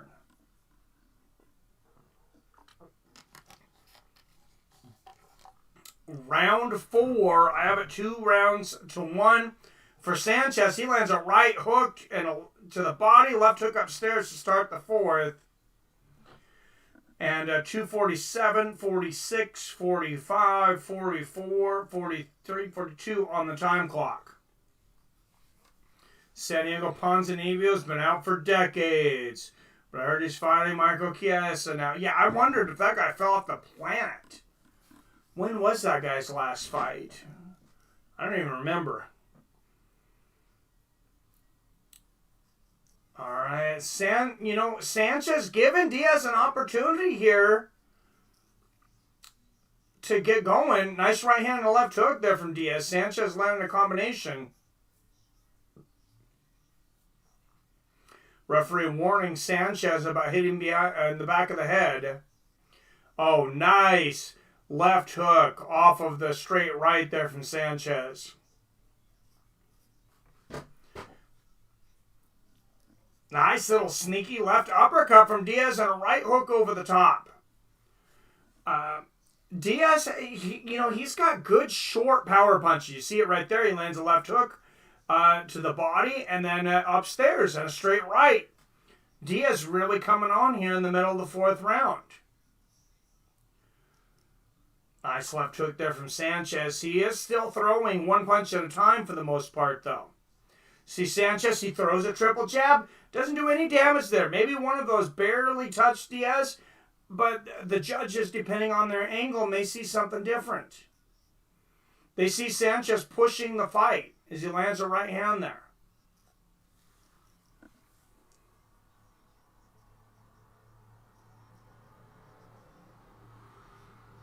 And Sanchez really a lot of moving out there right now to get a little bit done, but straight right lands for Sanchez. I don't think Max took nearly as much of a beating as, say, Anthony Smith or a lot of guys who have kept trying to fight. Oh, no, nothing like what Anthony Smith did. That was insane. That was the referee's job to stop that, though. Diaz 1-2 down the middle.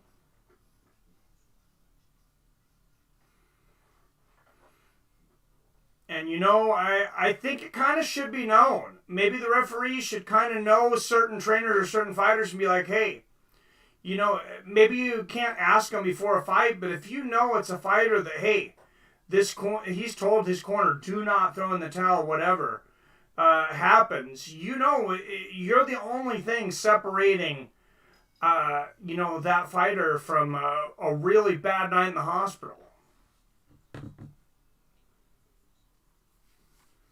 So I was about to take some big shots if he went in the third, maybe TKO. Yeah, I did not want to see a third round in that fight. I thought it would have been okay for the referee actually to stop it.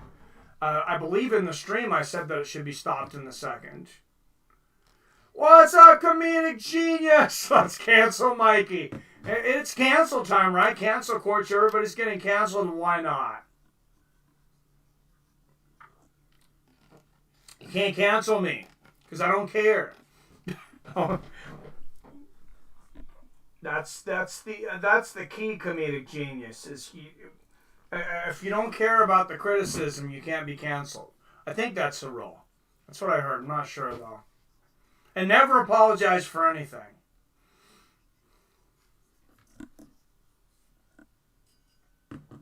Anything you shouldn't apologize for, anyways. All right, here we go. Round 5, straight right from Sanchez to start. The 5th, the sync up 250, 249, 248, 247. And I have no idea who won round 4. That was kind of a crappy round. I'm going to say it's a 10-10. I got it 2-1 and 1 for Sanchez. Or actually, Diaz was ahead. I'm sorry, I did score that last one for Diaz. I remember the hook. So 2-2.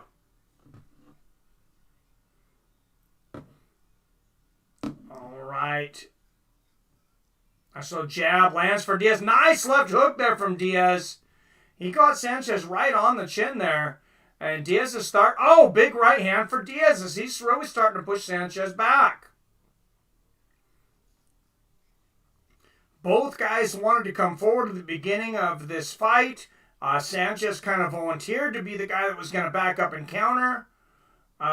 Most of the fight, like I said, has been fought in the center of the ring. Oh, left hand, nice right. Hook and a left uppercut there for Diaz. He still might be throwing only one punch at a time, but his accuracy definitely increasing. Most of that miss there for Sanchez, but then he lands a combo to the body and a left hook upstairs for Sanchez.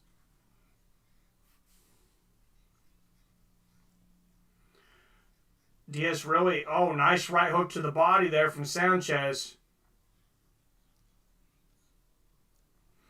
Left uppercut misses there for Diaz.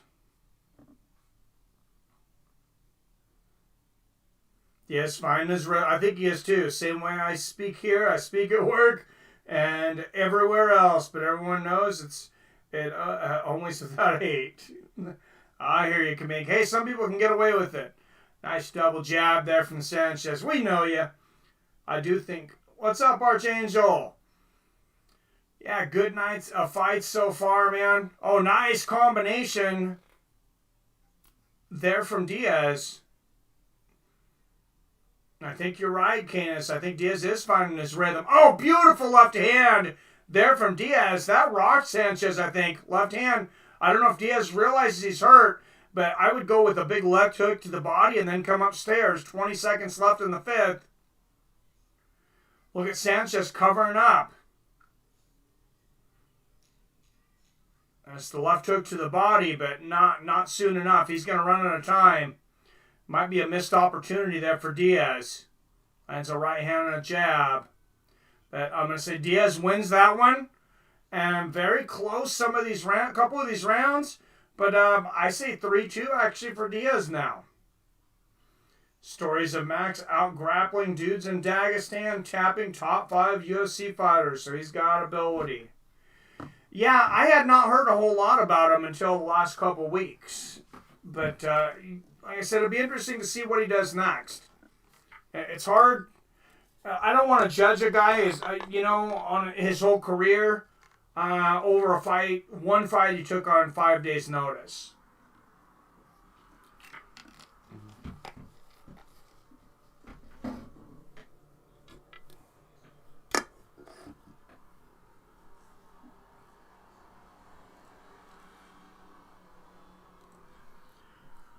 All right, round Six. When are we moving to Spotify, Mikey? Well, yeah, I heard they got video coming over there. They haven't offered me a contract yet. Dana won't give him another shot, he said. Really? Well, that was his debut. What?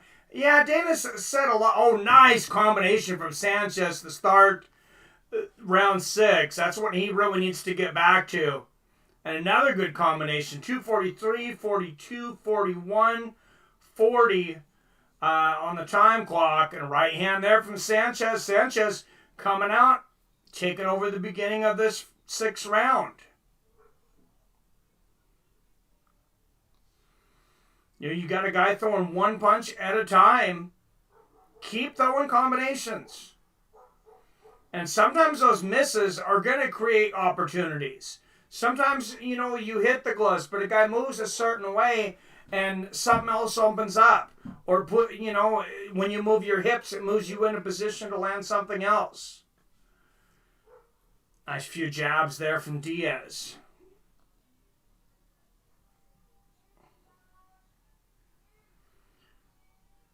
Shows you levels of boxing. Diaz couldn't touch Stevenson. Yeah, that guy was good. At least not yet. Maybe Max can make a Bellator run first. That would be a good pickup for Bellator if he really is not going to the UFC. Jab there for Diaz. Straight right. And a clinch halfway through the 6th round here. Who's winning in your opinion? Some of these rounds are so close. I do have Diaz up 3-2, but I had a really hard time scoring. I believe it was the 4th round.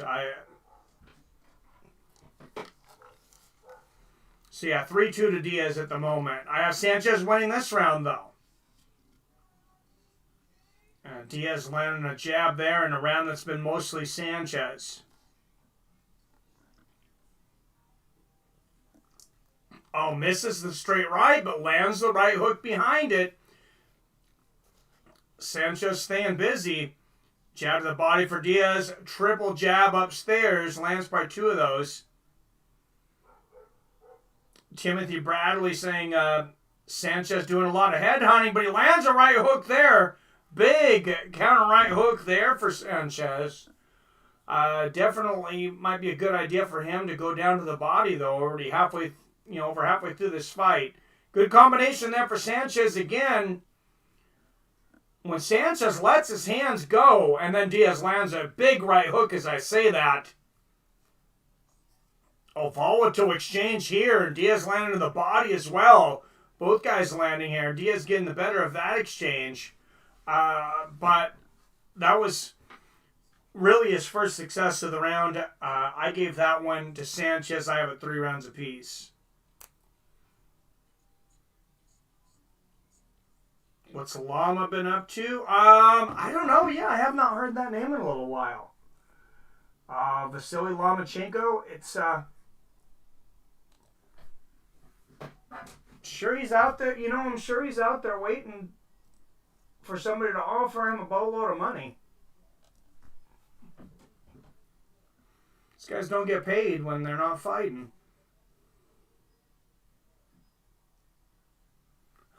Jesus, comedic. Crazy. Errol Spence versus Crawford. It hasn't That's what happens in boxing, unfortunately, though. The big fights a lot of times don't happen until both guys are past their prime. We hope that's not the case. 251, 50, 49, 48, 47, 46, 45 here in the 7th round. Diaz landing a couple jabs here to start out the 7th round. Diaz hands down low. Sanchez turtled up here.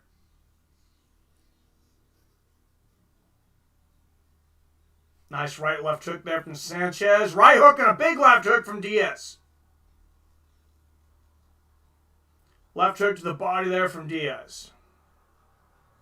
Wow, left hook from Sanchez. And apparently I missed it, but apparently there was something said by somebody in one of the corners, and they've been kicked out of the building.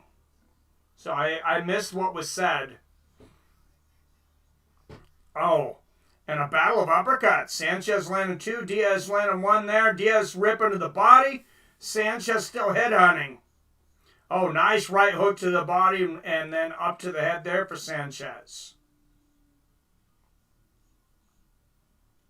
Diaz ripping that uppercut. Most of those missing, though. Halfway through the 7th round.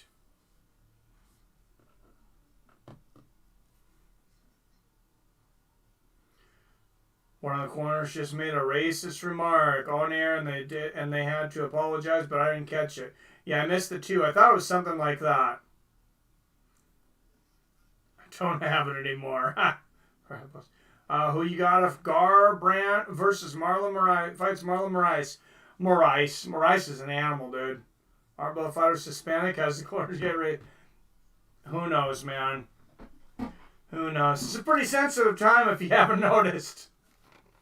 Ever since the 90s, feels like, political correctness. And I'm not saying that whatever that guy said was right. I don't know what it was. Nice right hand there from Diaz, but Sanchez, combination there to the body and head. Sanchez looping and missing. He's having a hard time landing that right hook. Left hook to the body for Diaz. Diaz has been much more accurate, but Sanchez has been much busier. And a right hook at the end of that combination for Sanchez. Another hard round to call, I think, here in the 7th. Nice combination there for Sanchez. Diaz landed a right hand in the middle of it. Oh, nice left hook there from Sanchez. And I think Sanchez squeezed it out. I'm going to say he goes up 4-3 on my card.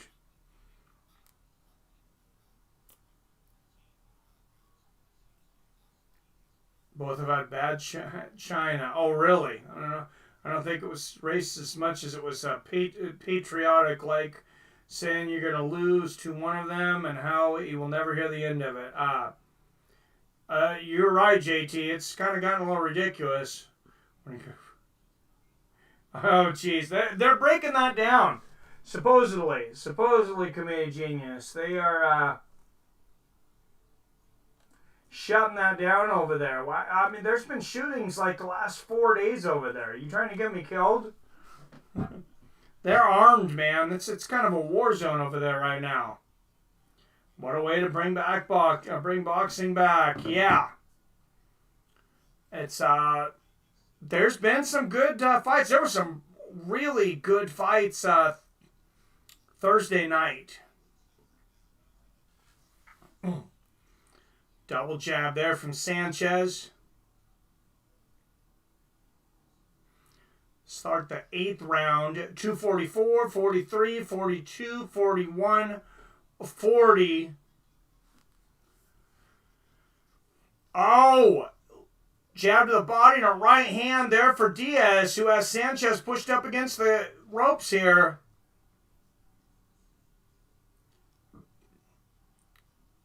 Exchange hooks there. Sanchez to the body, Diaz upstairs. Oh, nice counters there from Diaz and good head movement. And jab at the end. It seems like these guys are almost trading rounds. I got a 4-3 Sanchez. I have Diaz coming out and starting to win this fight round.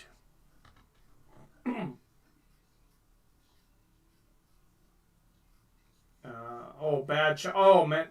Used to be no chin in boxing, but I guess today's environment's not a good saying. Yeah. Oh, nice combination there from Sanchez. Straight right and a left hook from Diaz.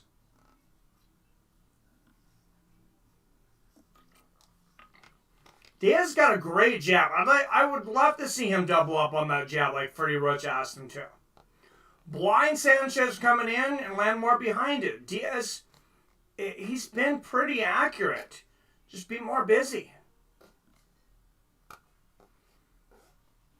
Be more busy for Diaz. And Sanchez, he just needs to be more accurate. Nice counter hook there from Diaz. And this is anybody's round right now for somebody who wants to take it. Minute left in the 8th round. It's 1-2 there from Sanchez. Oh, beautiful combination. Sanchez lands a big hook there at the end. Diaz comes back with another combination. Oh, and both guys hitting on the break. Referee warning Diaz, and he says that Sanchez says he hit me first. Referee says, okay.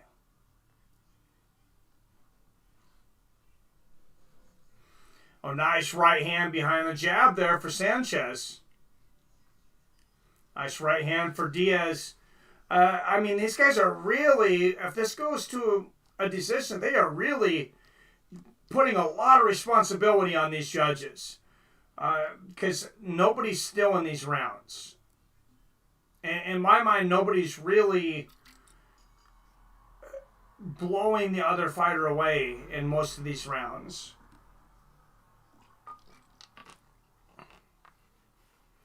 And I gave that one slightly to Diaz, but you could give it to Sanchez. 4 rounds apiece. Mike, you personally know anyone that's had the virus?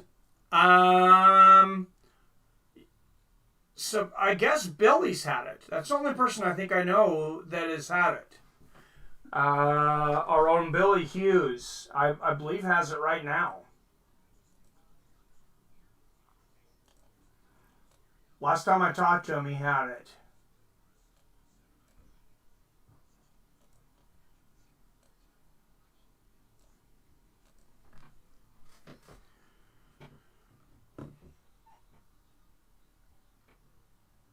No, I know a guy who knows a guy who might have. That's funny. Yeah, I've heard that they've been maybe a little creative with the numbers. I think there's probably some truth to that. Nice combination there from Sanchez to start the 9th round. Clock counting down 2:46, 45, 44, 43, 42, 41, 2:40.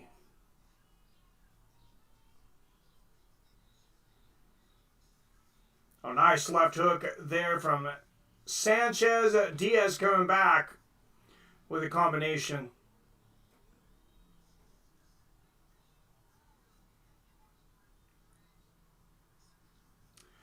And actually going back to that, nice combination there from Sanchez. Diaz, right hand, left hook, big left hook for Diaz, and another hook. Diaz being more aggressive here, imposing his will.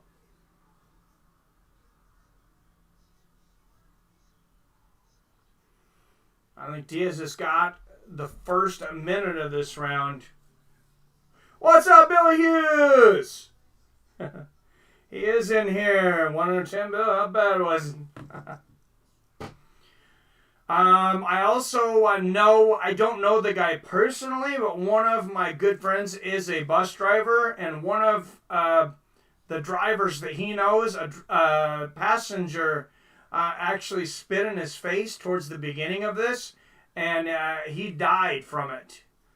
So, yeah, it's in... those people, especially that are in, that are more vulnerable, not a good thing. Nice 1-2 for Sanchez and a right hand. And I thought Diaz took the beginning of this round.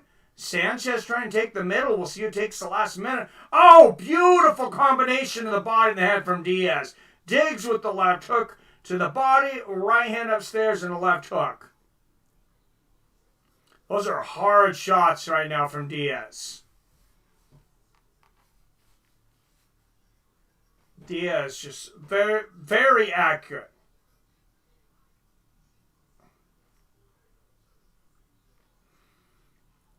Oh, good defense here from Diaz. Sanchez not even coming close to these punches. 30 seconds left in the 9th.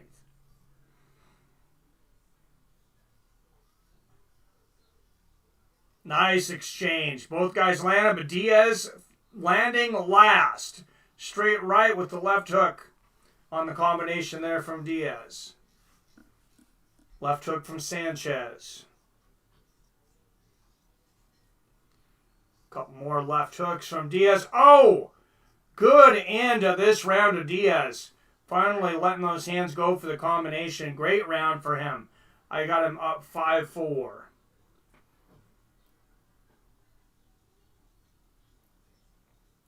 A 4, he says. Real bit. Yeah, still short of breath.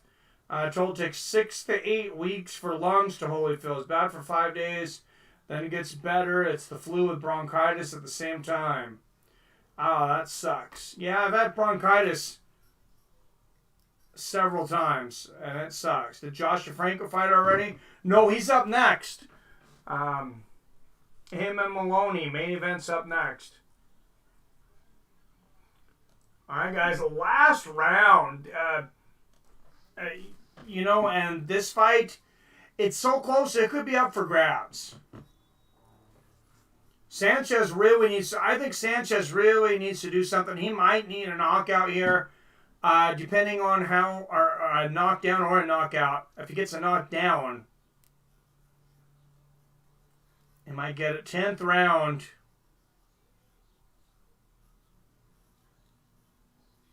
Nice. Both guys land their jabs here early. 246, 45, 44, 43, 42 to sync up. Left hook to the body, Sanchez. Diaz landing the right hand over the top. Diaz has that tape coming off his right hand. Right hand counter over the top here for Sanchez. Oh, nice counter right there for Diaz. So accurate tonight, Diaz, especially in the second half of this fight. Oh, champ, can you watch out? ESPN, man. Thanks, Billy. Oh, great combination from Diaz and a great right hand at the end there. And gets out mostly untouched. Sanchez lands one little shot at the end of that.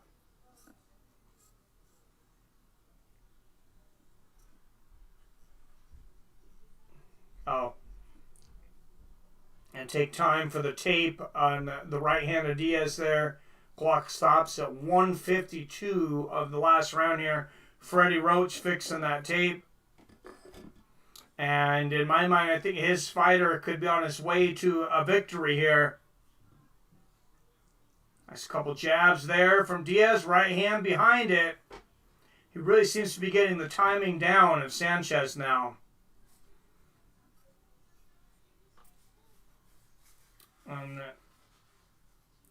Great learning fight here for Diaz, I think.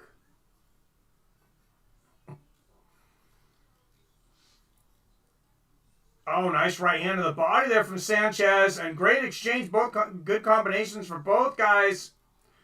Left hook for Sanchez. Oh, nice counters there from Diaz. And he busts open the face of Sanchez. 5 power punches in that exchange from Diaz. Oh, big left hook from Diaz. And in this last minute, he might be looking to take Sanchez out. Sanchez continuing to throw those combinations. Diaz landing harder punches. I've seen judges give a lot of credit to guys that throw a lot of these little amateurish, shoe-shining combinations that Sanchez has thrown, though, even when they're not landing a lot. So,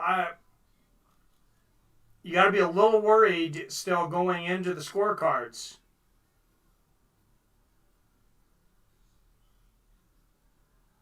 Diaz should try to do something lasting in the eyes of his judges, even though I have him winning.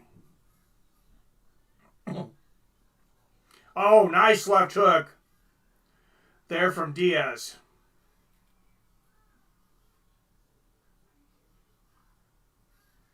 Great counter and a little jockeying there towards the end.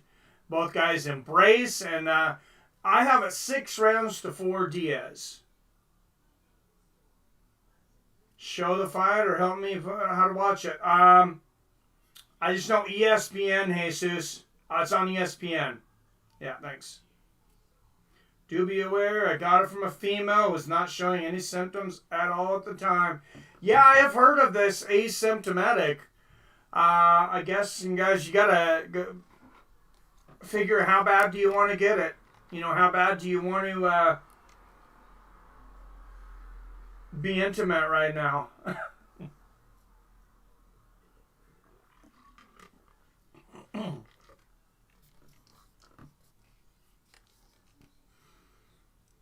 Working 4 days a week since quarantine started. I can only sweep the same spot, take 20-minute bathroom breaks. I appreciate we're still open, but there's not been any work for the last 2 weeks. Ouch, that sucks, man. All right, you see punches landed fairly even. Diaz just one more landed. Sanchez threw about 70 more. But Diaz just... A lot of these punches for Sanchez, I mean, he's just barely touching you. They're not the same kind of punches. And I think Sanchez won this fairly easily.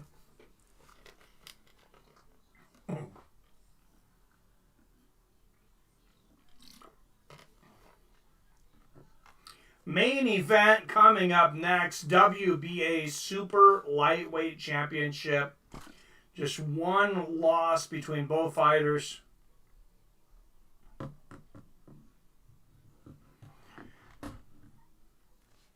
Yeah, we've had the hours, but there for a while we were kind of overstaffed there, comedic. I would have 2-3 people showing up to help me. And then I quit my job and went into the wild world of full-time business. We'll see how that works out. Rumor that the Clemson head coach, OS, trying to get his players to get it now so they'll be ready for the season. That's a strange rumor. Do you know who won? Waiting for the scorecards right now. Tim Cheatham, 98-92. 98-93. So this has got to be Diaz. 98-92. Unanimous decision.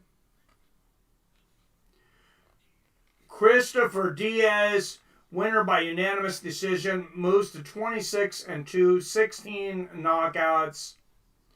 And it was just, I know a lot of people are going to look at that CompuBox number. That's one of the reasons I'm not always the biggest fan of that CompuBox. It can be so deceptive. Sanchez, I mean, he was not landing major league punches. These little pitter-pat, shoe-shine punches, this is not the amateurs. Who's next? Main event, man. Main event time. There's been a large number of Clemson players who got it. Interesting. That's a very interesting. I mean, not really knowing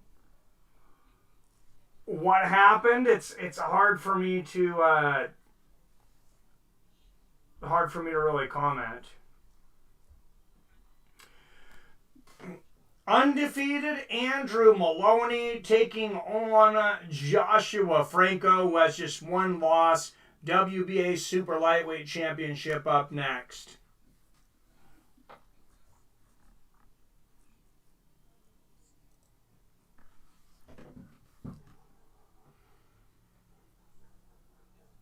And let's throw a trivia question out here before the next fight. Seven's got the only... Seven and Leroy. I said it was a tie in the first one. Seven got the one after that. Go ahead and refresh your browsers. 3, 2, 1. Give you guys another minute if you got stuck behind a commercial.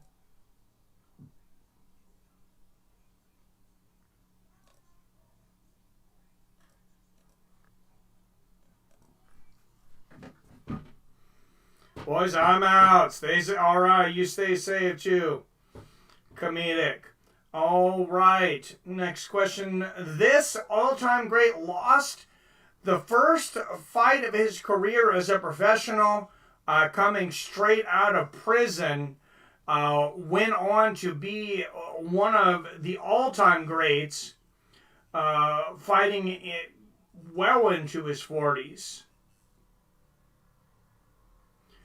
Billy Hughes, you are correct. Bernard Hopkins.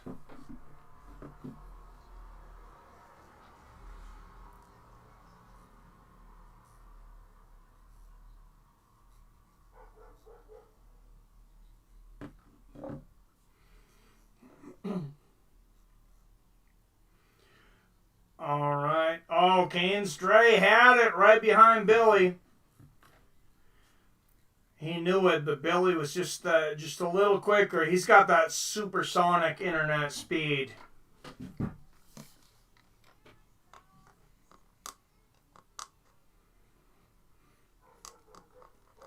All right. Let's throw another one out there.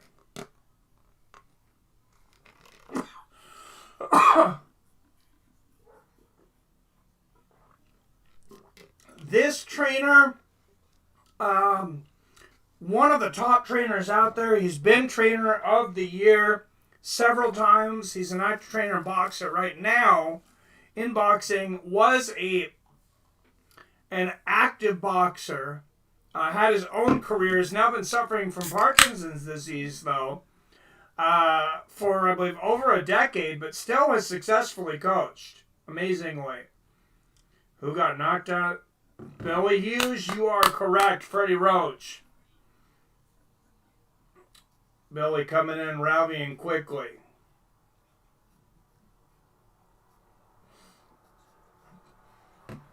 And Diaz, emotional here, talking about his kids and his family, saying he will be world champion here in the after fight interview. Now you notice there's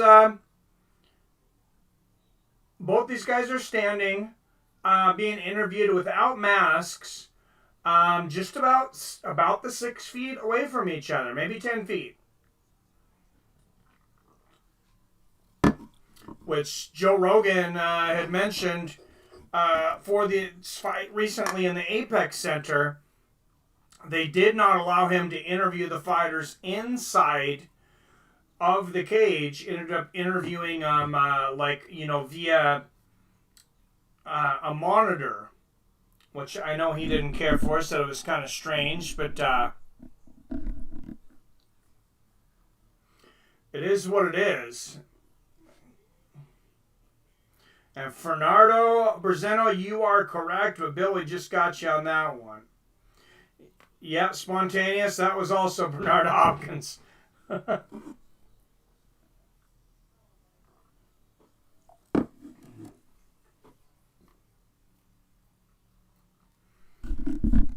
And warming up in the back, Moloney hitting the pads. Andrew Moloney, 21-0, 14 knockouts. WBA Super Lightweight Championship.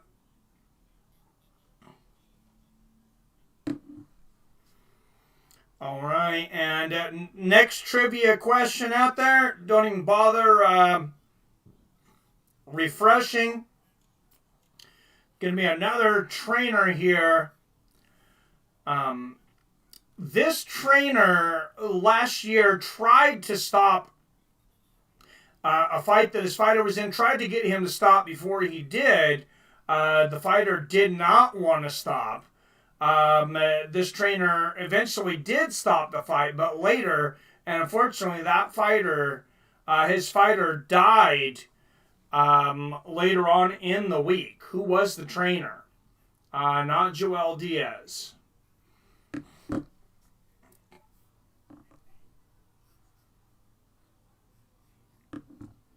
Although there was 2 fighters that died, at least 2 fighters. Was it 3 that died last year? This one, it was very public. Them showing it over and over again. The corner man yelling at his fighter saying, hey, I'm going to stop this fight. I'm going to stop this fight. Fight's also available on ESPN Deportes. Oh, Candace Dredge, you got it. It is Buddy McGirt. Good job, sir. Kane's Dre with 1,000 points on the board.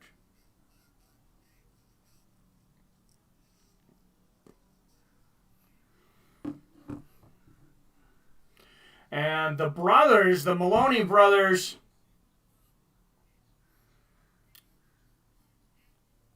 Andrew Moloney and Jason Moloney, incredibly skilled brothers.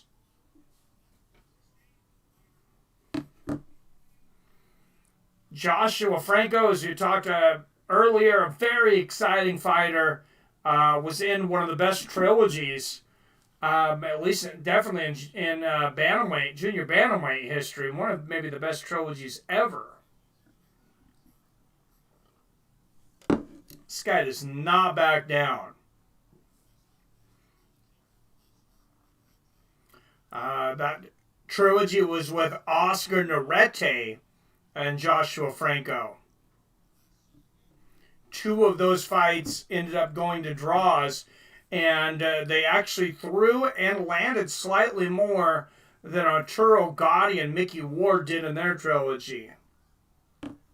That's really saying something. But back, I believe, in the 80s, let's talk about a fight. Next trivia question. Aaron Pryor was pushed to the limit by this Mexican fighter as they set a CompuBox record, I believe, at the time for most punches thrown and landed in a fight.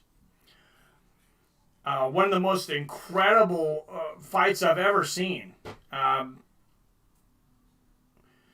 So maybe it was in the 90s. I don't remember the exact date, but I know both those guys fought in the 80s. But Aaron Pryor, who was basically Mickey Ward to his Arturo Gatti for Aaron Pryor. Cervantes, not who I'm looking for. This is an epic fight. Definitely a Hall of Fame fight. One of probably the best fights ever. And I remember watching it as a kid live. Not Sanchez, no.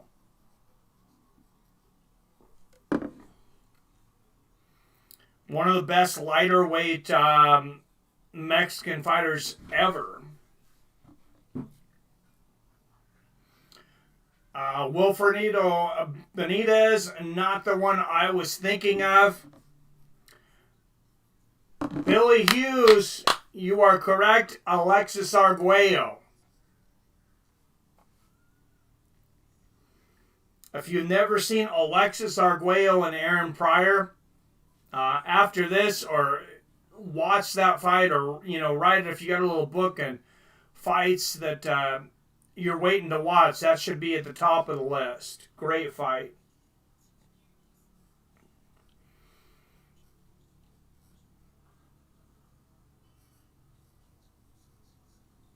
And even though coming in late, that question moves Billy Hughes into first place with 3,000 points.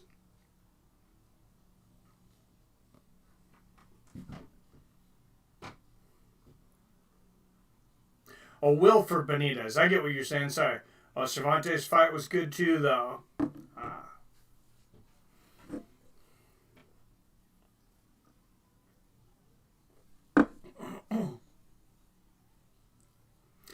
All right, next question. This fighting video game series was canceled by EA. The UFC Fight Night took over for it, but it has been rumored that it may come back. There's been a lot of interest online on it, and there's a rumor of a possible release for PS5. Who win? Andrew Franco? They haven't started quite yet. Billy Hughes, you are correct. Fight Night. And I thought Fight Night 4 was the best of them. A lot of people say it's Fight Night Champion, which was the last one. And Fight Night Champion was good too. I thought Fight Night 4 was better though. Oh, Kane's Dre was just right behind you.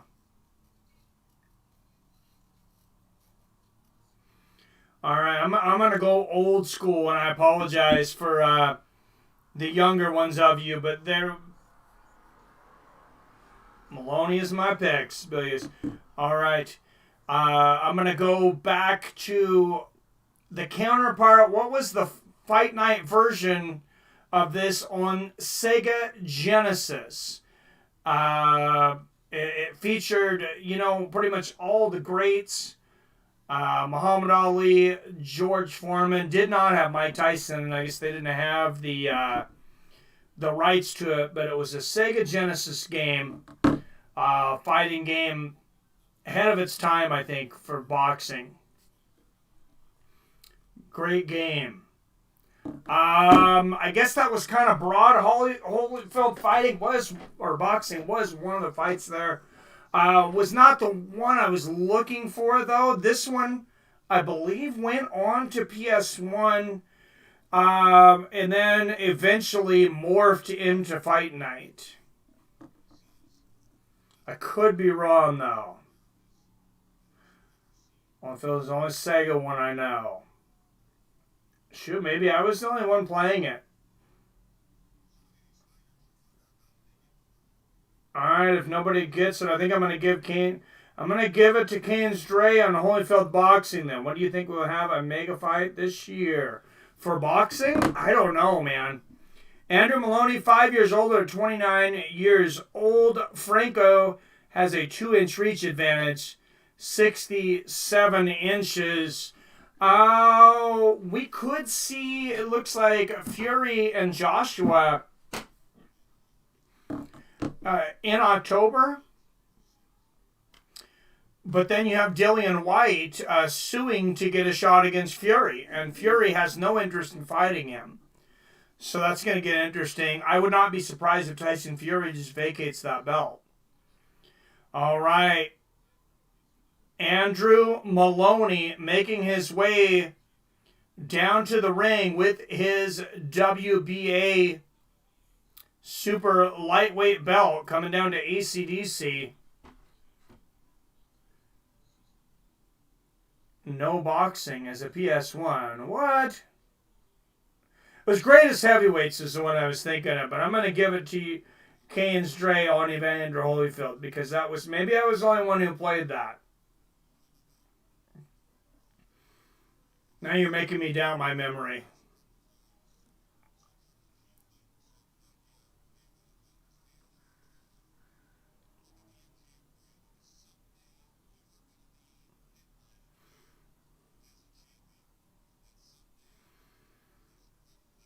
All right, yeah, it was on Sega Genesis.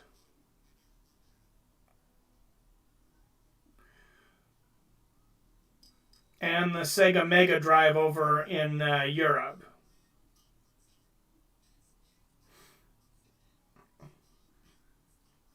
But the Evander Holyfield one was a similar game, so... Ready to Rumble was the N64 boxing game, and Dreamcast. That was fun. Think Canellis versus Sandra would be in September? Oh, I hope so. I hope so, man. DAZN's not had anything in forever. I mean, I hate to say it, but there's not a whole lot of reason to have that right now until they start getting some fights out. Referee will be Tony Weeks. He's been around forever. And it is the main event of the evening for the WBA Super Lightweight Championship of the World. Out of San Antonio, Texas, with a record of 16-1 with 8 knockouts, 115 pounds, 24 years old, 13-0 in his first 3 fights, 13 fights, Joshua Franco.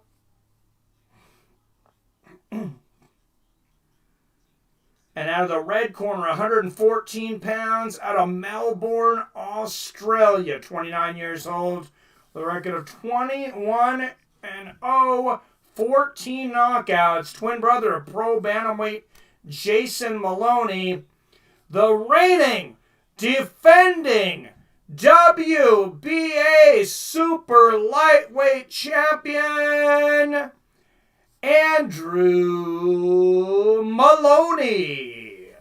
And we will see his twin brother here on ESPN fight on Thursday.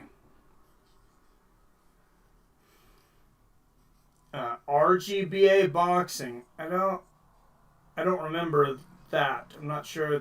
Sorry. Cejudo versus King Rai. Logan Paul next boxing fight will be announced soon, and he isn't going to be on his own. I have no No ambition to watch Logan Paul fight. Unless they're going to offer me some money to get in there to fight him, and then I'm listening. But other than that,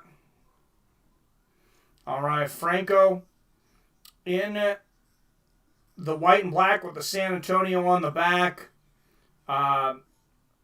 Moloney with the gold gloves. We'll just go to the gloves on this one. Moloney with the gold gloves, Franco with the white gloves.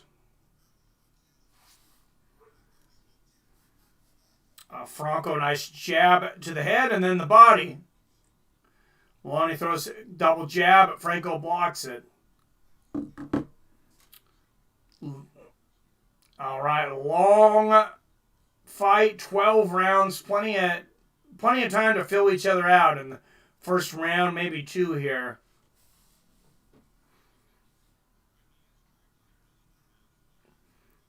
Franco's black and white shoes, they remind me of those old Reebok Sean Kemp shoes.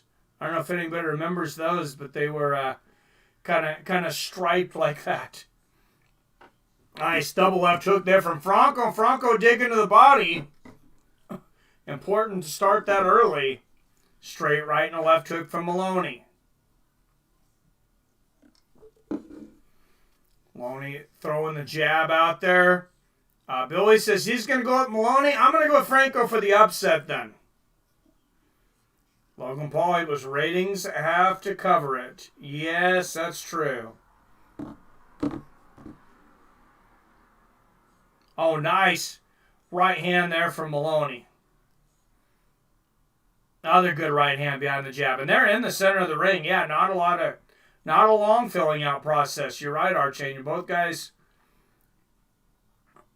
landing here. Nice left hook and right hand from Moloney. Moloney getting busy early.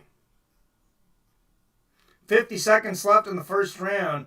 You're looking to sync up. 46, 45, 44, 43, 42.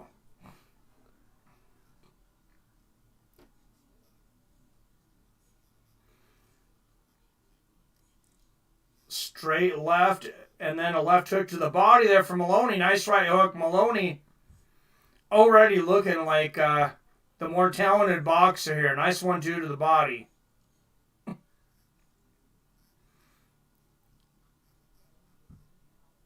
Just the first round, still early. Nice right hand from Moloney.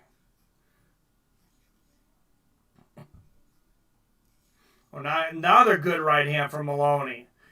He found the timing on that quickly. Franco's got to adapt.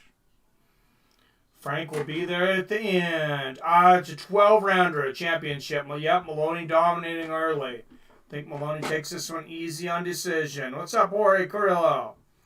Good to see you. Just feels right having boxing on a Tuesday night. Boxing belongs on Tuesday and Saturday nights. Amen. Beautiful boxing. Yeah, I wouldn't mind on Tuesday and then Thursday or Friday. That way we can have Saturday for UFC, because it's a bit much for me to call a whole UFC card and then do boxing.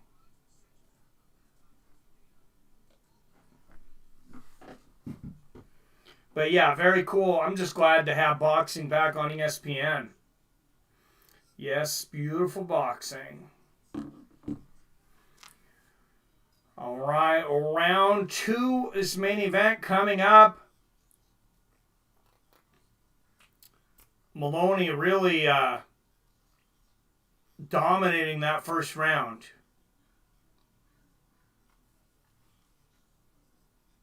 Jab and a left hook there for Moloney. Oh, Moloney digging to the body. And then holding on there. Left hook to the body there from Franco. Franco will open up eventually. I mean, this guy, he's a very busy fighter. It's just a little bit of a slow starter. Nice left hook to the body there from Franco. Moloney will run away on the scorecards, though. No boxing, no life. What's up, What the Streets? Yeah, I could see him strategically giving the round. He wasn't just backing up. That's true. This would have been an HBO Boxing After Dark if HBO still did boxing. That's true, Billy. I miss HBO Boxing, but I'm glad we got it here on ESPN. Nice 1-2 there from Moloney.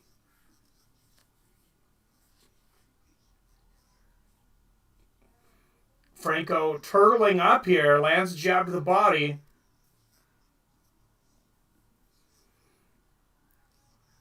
Nice jabs there from Moloney. Right hand and a combination from Moloney. Into it, the left hook up, and then a left hook to the body. Referee Tony Weeks tells Moloney, keep him up. Oh, nice uppercut from Franco. Left uppercut from Franco and a left hook to the body. Franco maybe starting to wake up here. He is not a guy that generally has a hard time letting his hands go. Maybe just a bit of a slow starter. There's that left uppercut again from Franco. And a nice left hook right on the temple.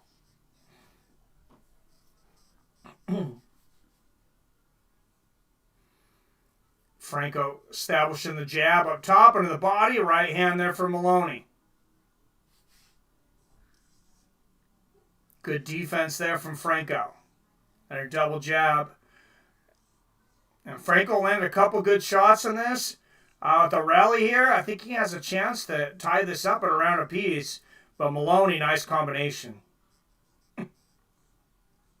Oh, beautiful combination from Franco.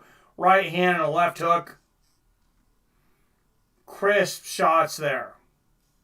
Oh, beautiful combination again from Franco. Nice left hook and a right hand. And both guys landing there. Close round. I gave that one to Franco, but could go either way. I got a round apiece.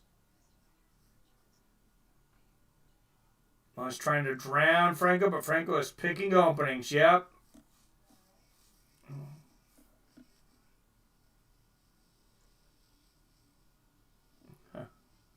Franco can hold his breath and is breathing again. Yeah. Oh, Franco in the white gloves. Did I say the other way? Sorry.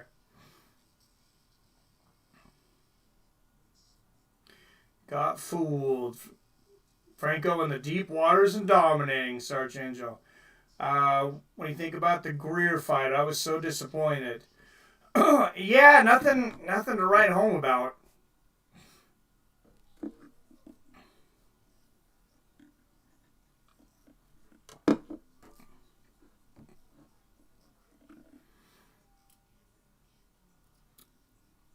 I still want to talk about the co-main on UFC last week, though. Josh Emmett and Shane Burgos. Holy crap.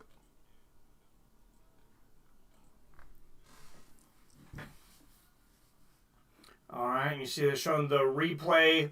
Franco landed that big left uppercut last round. One of the big shots that he landed in that round. And one of the reasons I gave him that round. Nice right hook off the break there from Moloney and a 1-2 from Franco. Oh, nice left hook from Franco. He missed that left uppercut that time, but lands the right hand. Play Boxing Star. Is that a Avenger 7? Is that on PC or what? I've been looking for a boxing game out there, and I can't really find anything recent. Nice 1-2 there from Moloney. Oh, good right hook there from Franco.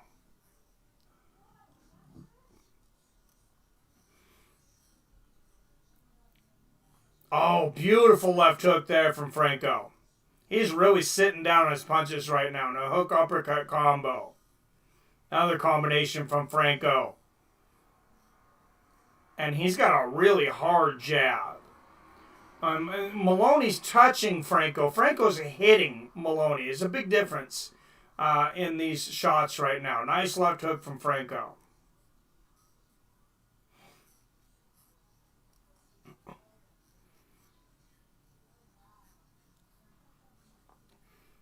And Timothy Bradley mentioning that the sound is so much different without the crowd in there.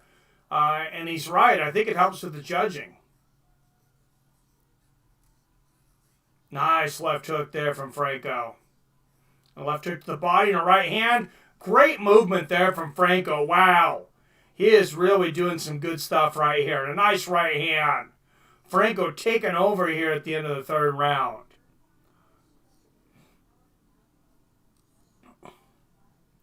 Good defense there from Franco.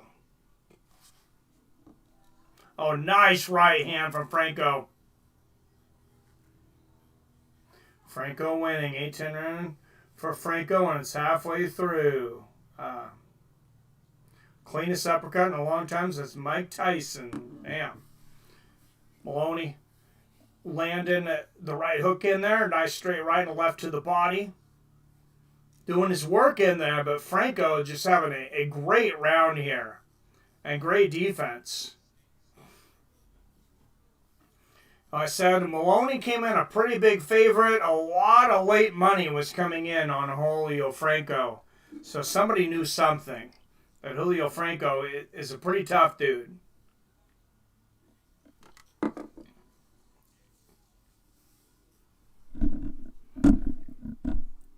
All right, and they are talking to his twin brother. They're mentioning that they usually fight on the same card. Jason Moloney, though, will be fighting on Thursday. It is the week of the Maloneys here on ESPN. But the first brother, Moloney, not looking so hot that last round. Undefeated record on the line. Vamos Franco.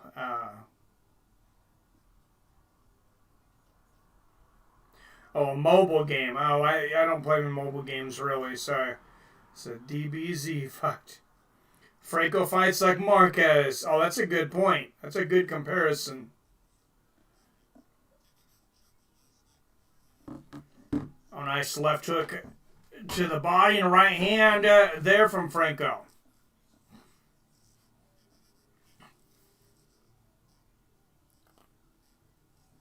Nice defense there from Moloney.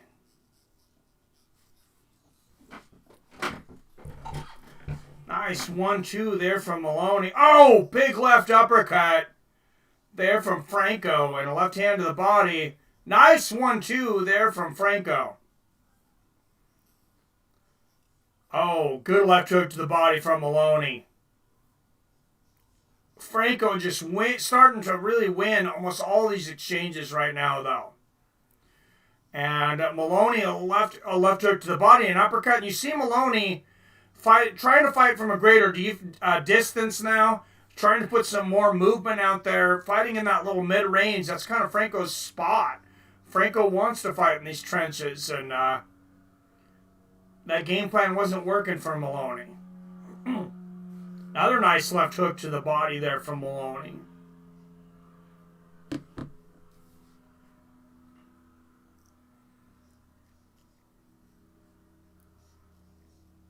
Oh, good work here from Moloney. Mind you, a little bit of Bernard Hopkins, the way he turned his elbow and kind of moved Franco to the side there to find the angle. And a nice right hand to the body. Franco landing here too. But Moloney winning those couple exchanges. And now they're just trading. Oh, nice left hook to the body again there from Moloney. He is really finding a home for that left hook to the body.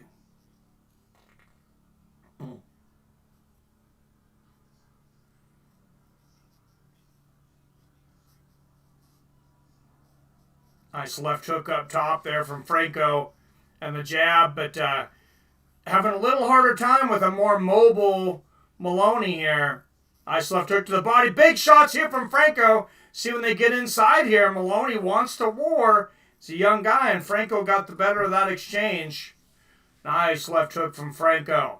And a good left hook to the body from Franco, who's got Moloney pushed into the corner and now up against the ropes. Nice double left hook from Franco. Good combination from Moloney. Good round for both guys.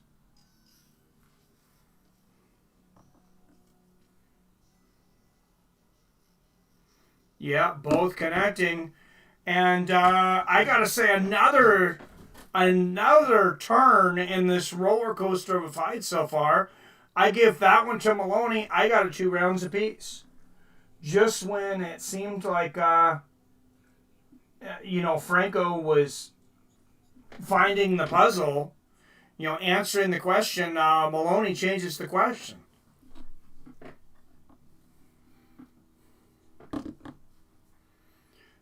And heading towards the halfway point of our main event, make sure and hit that like button if you haven't already. Help me get those likes up. Hit that subscribe button if you're not subscribed. And don't forget to ring the bell so you're notified whenever I drop a new video or go live like August 15th for Stipe Miocic versus Daniel Cormier 3. It is signed. The biggest trilogy, maybe the biggest heavyweight championship matchup ever in the history of the UFC. Nice left hook from Franco to start out the 5th round here.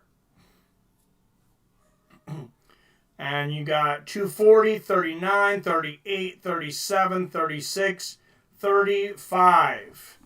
If you're looking to sync up.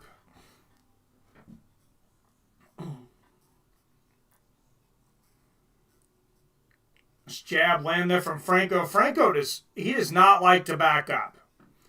When he moves forward and Moloney is not doing that lateral movement, it is Franco's fight. Nice 1-2 to the body there for Moloney. Now in and out.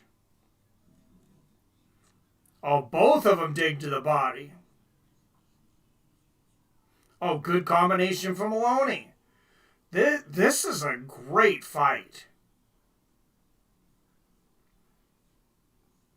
And Franco throwing the jab out there, landing a couple of those, trying to find the range. Nice left hook there from Franco. Another double jab. Franco really effective with the jab here. And working the left hook off it, the right hand. 1-2. I wonder if Moloney took a little bit of a pause here to fight in spurts, and he throws a combination.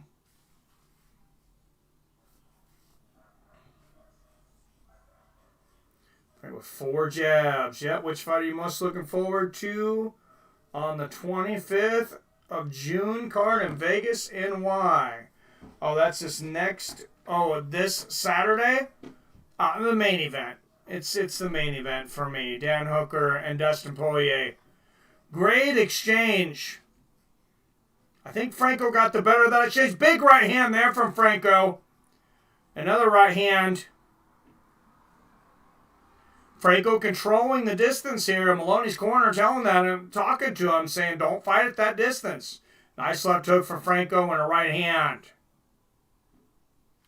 They want Moloney to go in and out and then that side lateral movement.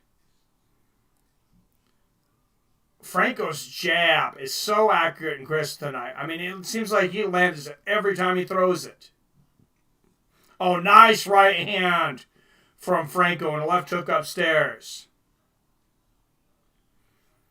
And another twist in this fight is I think Franco won this round pretty easily. Nice hooks there from Franco.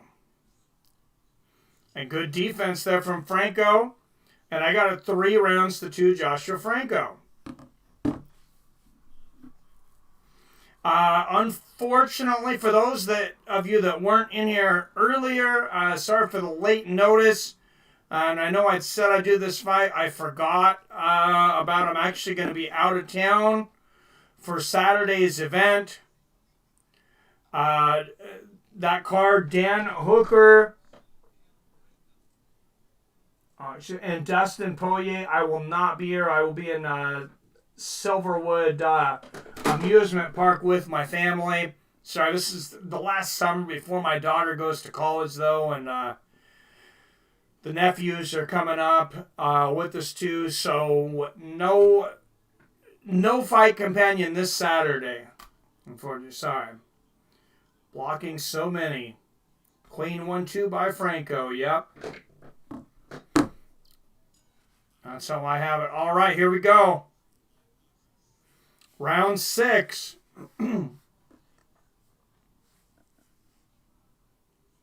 Oh, nice left hook there from Moloney to the body. And these guys have been going back and forth. We'll see if Moloney takes his turn. Nice left hook from Franco. And a 1-2 and a left uppercut. Oh, good defense there from Franco. And a left hook to the body and a right hand there for Franco. Big hook for Franco. Franco definitely has the heavier hands. A nice left hand there from Moloney.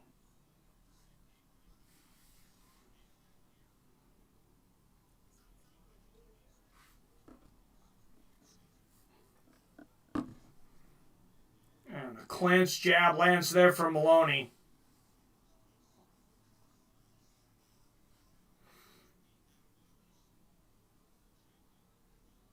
Of course, the NBA. Oh, beautiful combination there from Franco. Left hook to the body, left hook upstairs. Franco teeing off here in the 6. Joshua Franco looking phenomenal right now. This was supposed to be the week of the Moloney brothers, the twin brothers. Franco's trying to crash the party right now. A nice left hook there from Franco.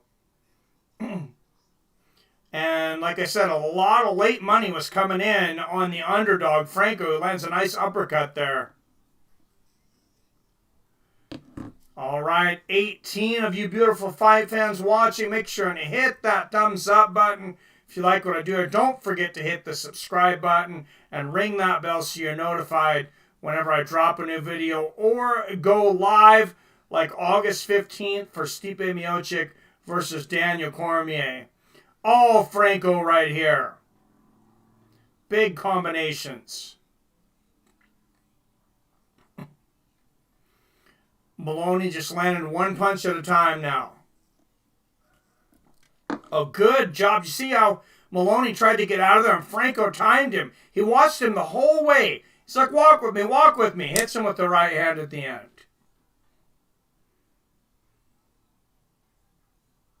Oh, beautiful left hook on the chin there from Franco. And a left uppercut. Such an intelligent fighting here and game plan here by Franco.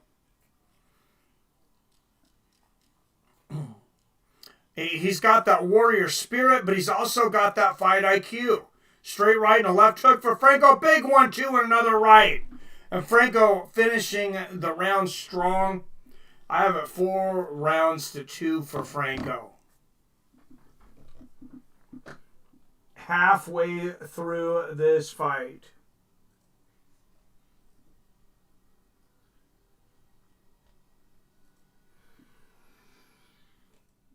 Midway fight brought to you by Robinhood. Guys, you want to start investing? There is no better way to start than free.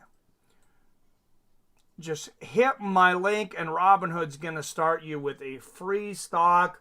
Hey, I made $400 last month. Just with my limited knowledge, trading a few stocks here and there. And some nice pocket change, to say the least. And you get a free stock, I get a free stock, everybody wins. I do the unlimited trading for just $5 a month. Unlimited real-time trading, including stop limits for $5 a month. Unheard of. All right, round 7. Moloney and Franco, if you're looking to sync up, 245, 44, 43, 42, 41, 40. And Franco taking over where he left off. Dictating the pace. Nice right hand and left hook at a 1-2. There for Franco. And And Franco, that sneaky uppercut again, and the 1-2.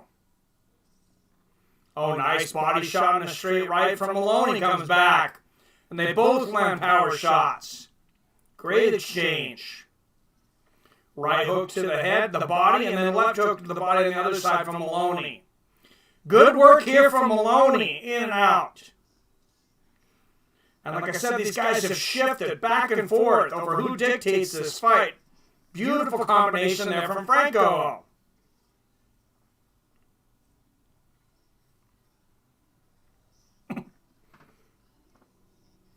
Oh, nice right hand there from Franco. And the double jab lands.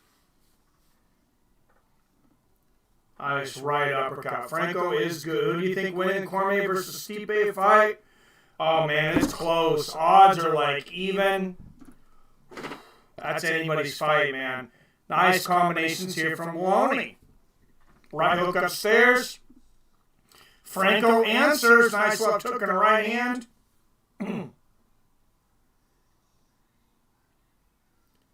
Oh, beautiful combination there for Franco. And the left uppercut from Franco. Both these guys are so active right now. Down to the last minute of the 7th. Oh, great combination from Franco. Beautiful right hand. Great defense and counterpunching.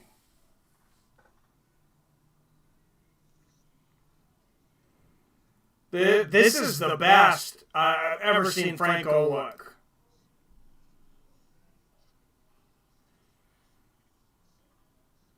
Opened a pretty sizable underdog. Nice left hook there from Franco.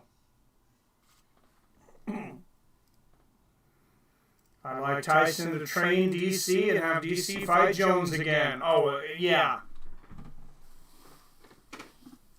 DC's getting up there, though. But, yeah, if he'd have trained him back in the day, DC probably knocked him out. Oh, nice left hook. There from Moloney and a right hand to the body. Wow, back and forth fight. That's a tough one to call. I'm going to give it to Franco on hard punches. It was a close round. I got a 5-2 Franco, though.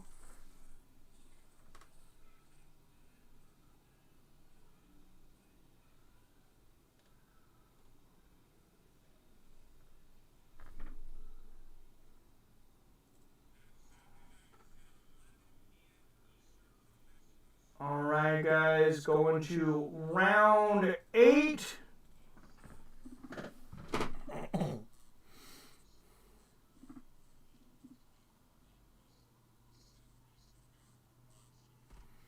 And Lakers guard Avery Bradley has opted out of the NBA season, does not want to play. So that is his right.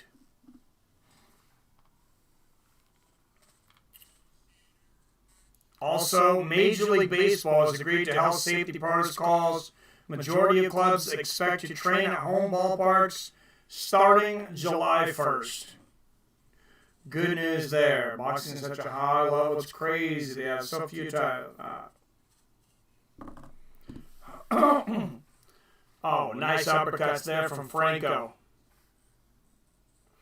You're looking to sync up 230, 29, 28, 27, 26, 25.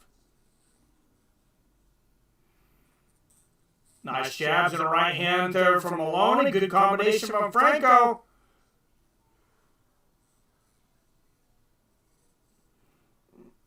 Franco, about an 8-punch combination there, landed most of that. Nice right uppercut from Franco. Oh, Franco's winning these exchanges. Moloney really needs to change his game plan. Needs to fight from the inside like his corner wants, in and out like that 1-2 duck under, but he gets caught with the uppercut. See, Franco's doing such a great job of following his target. Franco, I've noticed several times with hooks and uppercuts, he's watched Moloney move, and then he's been there he's waiting for Moloney when he gets there.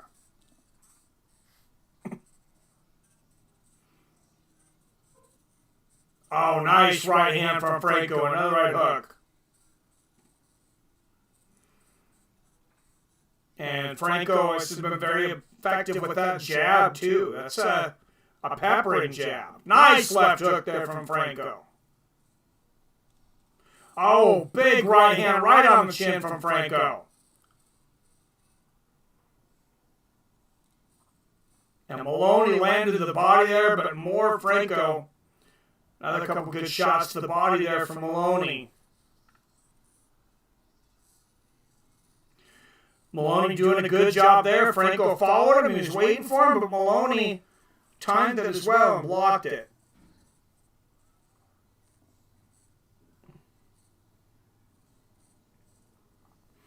Nice jab there from Moloney. What a fight. Nice left hand there from Moloney. Left uppercut from Franco.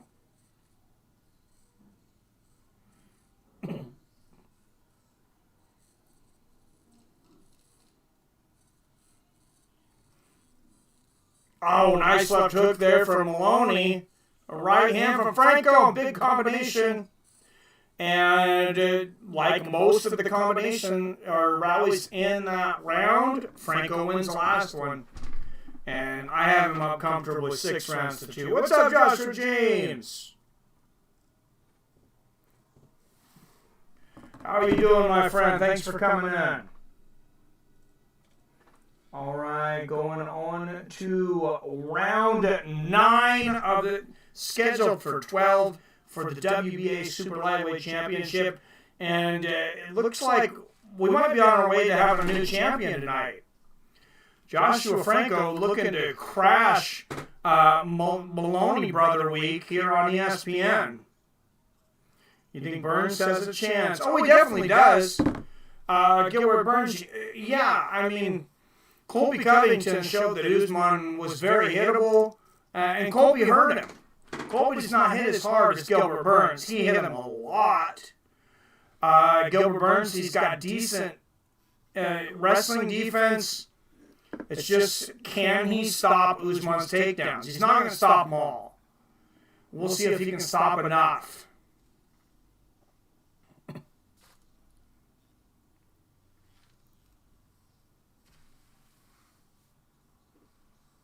Oh, nice right hand there from Franco. And a double jab. Or excuse me, Moloney. Straight right and a double jab there from Moloney.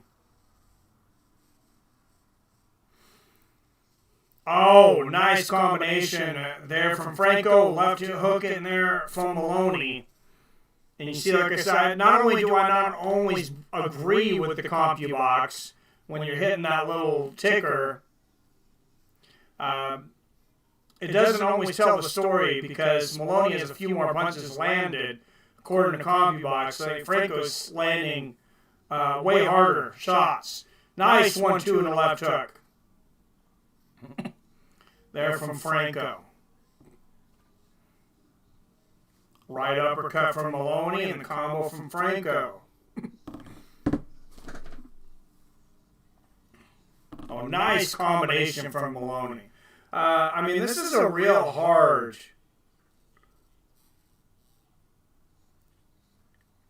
This is a real hard fight to score, though. Another good combination from Franco. Big right hand on the chin there from Franco.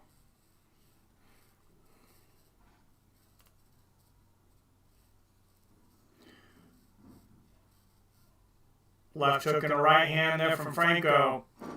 Oh, big right hook right on the chin from Franco. And the left hook snaps back the head of Franco. And Moloney's twin brother was in his, Jason was in Andrew's corner yelling at him in between rounds, you've got to do more. And I agree. Wow, Franco really turning it up right now. Nice left hook to the body from Franco.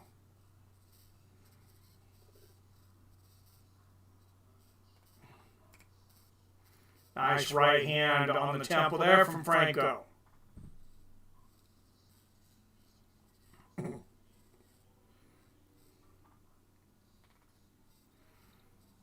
Oh, beautiful left hook there from Franco. Another combination. He is just in the zone these last couple rounds, especially this 9th round. Wow. Nice left hook there, dominating Moloney this 9th round. Oh, big right uppercut from Franco. And in my mind, this is not even close. I have it 7. I mean, there was a lot of close rounds early, but now Franco is running away with it 7 rounds to 2.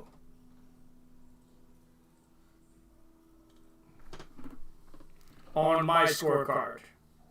I have 7 rounds for Franco, just 2 for Moloney, Avenger. Jones wouldn't fight on the UFC again. What do you mean? Oh, if he fought Tyson? Yeah, I would not mind seeing that John Jones and Mike Tyson boxing match. That's been talked about. Jones so much, 22 years younger, but in Tyson's sport, I mean,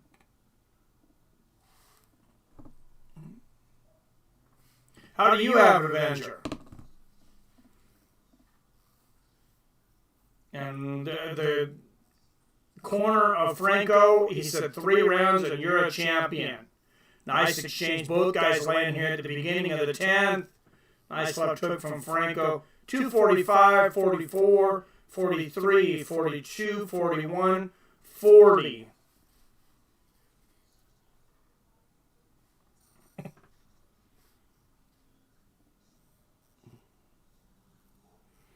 Nice right hand there from Moloney. Oh, nice 1-2. Moloney not going away.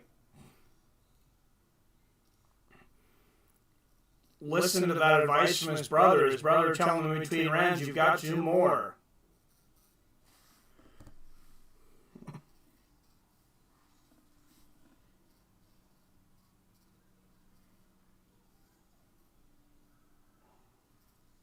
Seven 2 for Franco's. What's up, Jorge Carrillo?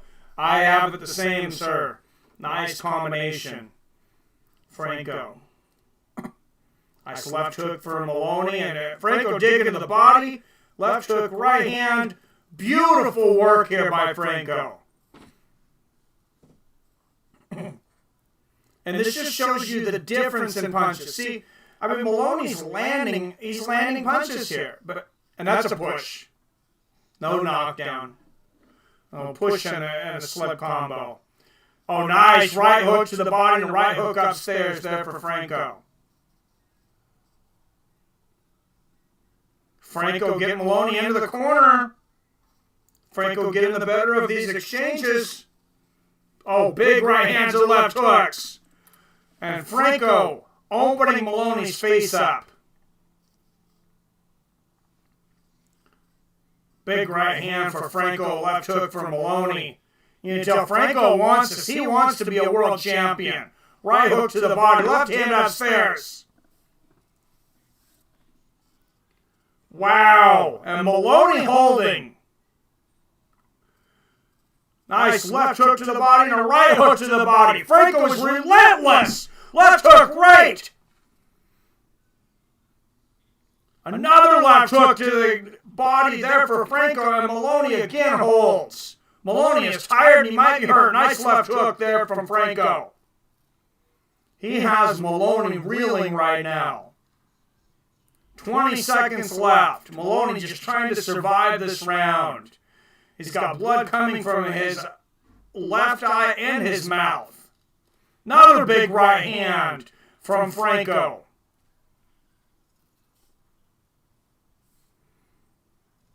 Oh, nice right hook to the body from Franco there at the end.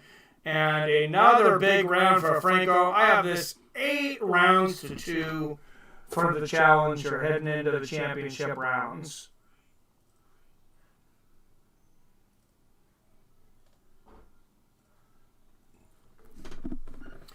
Well, it's funny. This is Moloney's first time in the States.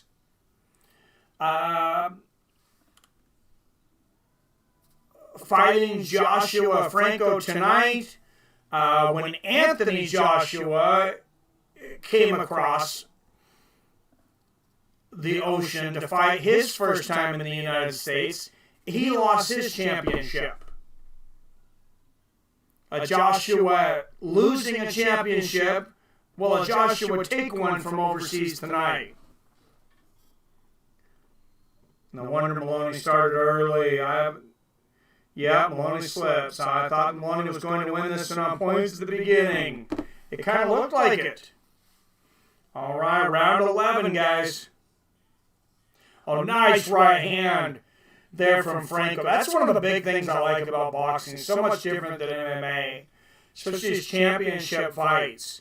Is you think one fighter's going to win, they come out, and the other fighter, they have a game plan. Big right hook to the body from Franco and the left. Oh, beautiful combinations from Franco. He is punishing the champion. Hits that back in the corner, and that is a knockdown. And Moloney is in a world of hurt right now. Vicious hooks and uppercuts, and Tony Weeks might be close to stopping this fight. He's looked at Moloney and said, "Are you good?" And Tony Weeks says, "I'm going to give you a chance." Franco swinging wildly. He's got to be patient here. Moloney on his horse here, on his bicycle. Nice uppercut from Franco. Oh, nice uppercut and a hook. Right hand there from Franco. Franco needs to not get too excited. Don't get too excited. Stay accurate. Continue to try to counter. Especially if Moloney's going to continue to throw. Nice left hook there from Franco. Even that jab snapped his head back. And Moloney throws back, but Franco, he knows he's got him hurt. He's just got to keep him up against these ropes. He can finish him here. He needs to keep going to the body. Nice little combination there from Moloney. Right hand to the body and one upstairs from Franco. I wonder if Franco wore himself out a little bit here going for the finish. He seems to be taking his foot off the gas pedal. Oh, nice 1-2 though. Or maybe he's just looking for the right shot. Oh, there's the left hook to the body again. And, oh, great combination there from Franco. Picking his punches. There's the right hook to the body from Franco. It seems like after Franco hurt Moloney, he started headhunting. Oh, nice left hook and an uppercut there from Franco. And the right hook. I think Franco should have continued to throw to the body and the head here, though. Might have let him off the hook here. Oh, nice right hand and a left hook from Franco. Down to the last 10 seconds of round 11 here. Masterful boxing tonight by Franco. That's hard to... Franco did it for USA, says Leroy. Which one do you think is harder to like? Grade A winner. Which one do you think is harder to like? Grade A winner, MMA or boxing? Harder to like? I don't quite understand the question, I guess.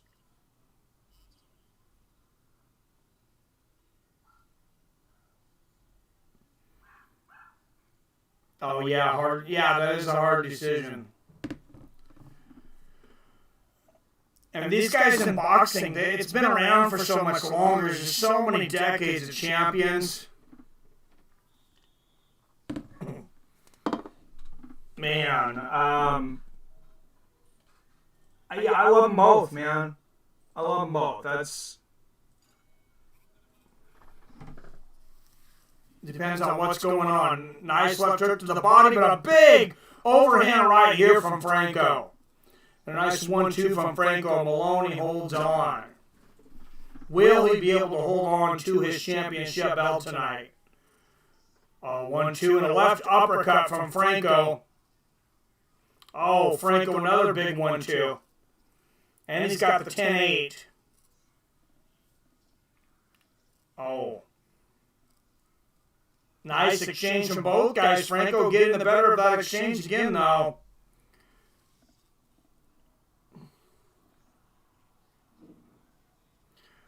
Oh. Sorry, Billy. I did not. Bad echo mic closed and came back multiple times. Not go away. I don't know what the issue is in just a second.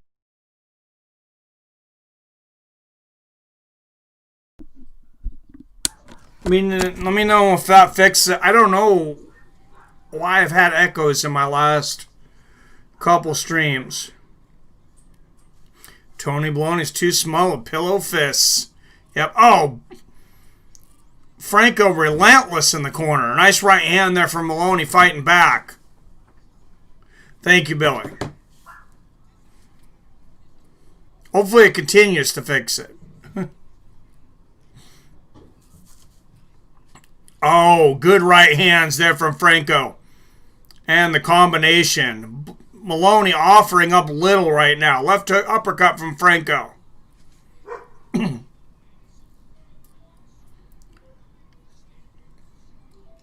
Double jab here from Franco. Digging to the body again. And last minute, will Franco try to take Moloney out? Not want to leave it to the judges. Nice right hand there from Moloney. Left hook and a right hand to the body from Moloney. Moloney might be going for the knockout here. He might know he...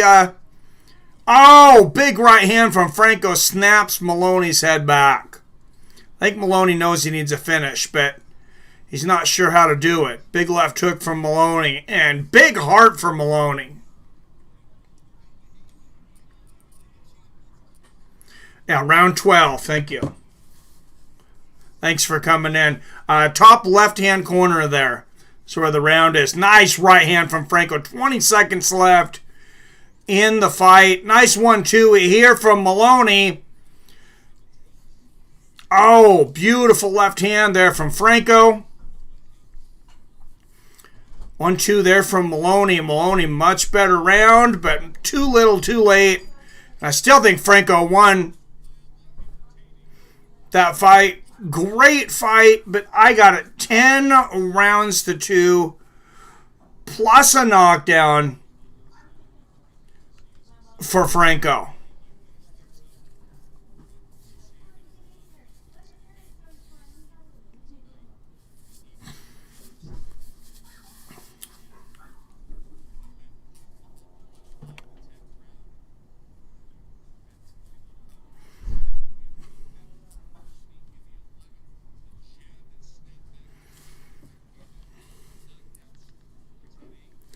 Franco better not get rawed. Franco needs to hit the body. Yeah, he better not. What's up, Kevin from Chicago? Good to see you, my friend. 20 people in here and watching. Everybody, please hit that like button. If you're not subscribed, make sure you hit that subscribe button. And don't forget to ring that bell so you're notified whenever I drop a new video or go live, like August 15th for Daniel Cormier versus Stipe Miocic 3.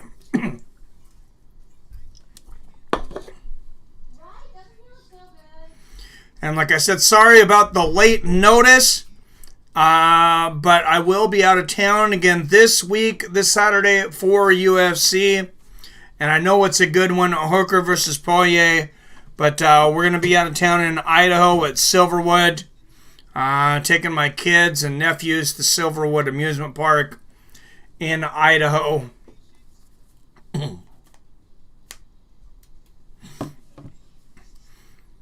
And you look at the CompuBox, Joshua walked away, lands 40 more punches, 231 to 191.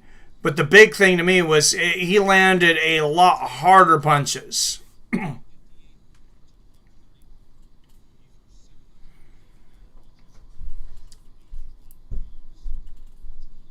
And Franco's power punches are a lot harder than Moloney's power punches.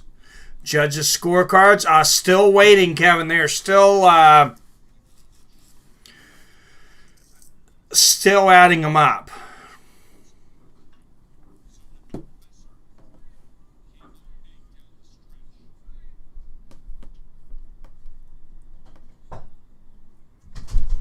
I got this one 118 to 109 for the challenger Franco. I had Franco losing just 2 rounds. 99-91 Francos, Kevin. All right. No, 12 rounds, Kevin.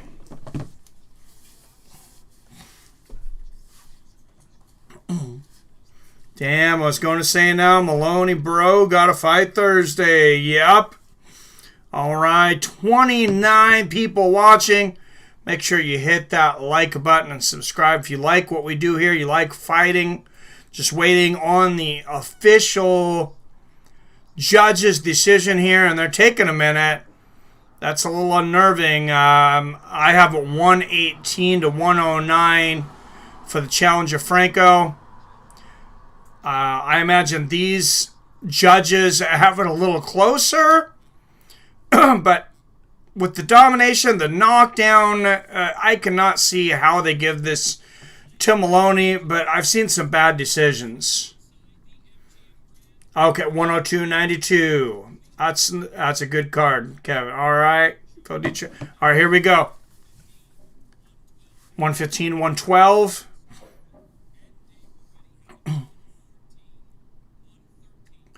Two judges have it 114-113. And new champion,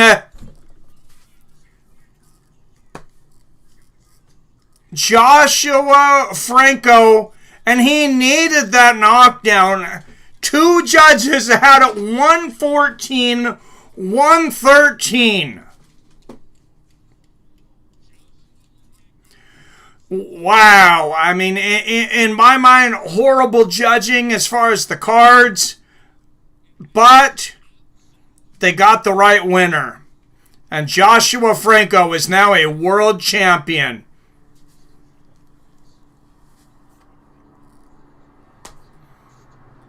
Oh, you had it 114-113 also. Well, you had it the same as 2 of the judges then, Billy. There were some close rounds. Okay, I'll take it back then.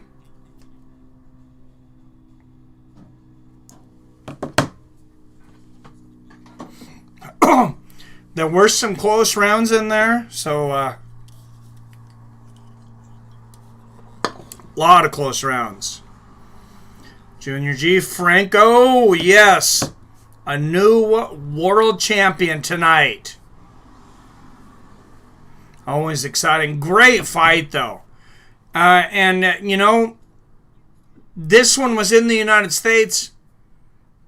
I almost have no doubt Moloney's going to want the rematch. And, of course, he's going to want it back home in Australia. So we'll see if that makes any difference. But I would definitely watch the rematch. I think Franco kind of figured Moloney out in the second half of that fight. But very close on the scorecards. Saying some of your subs are horrible judges.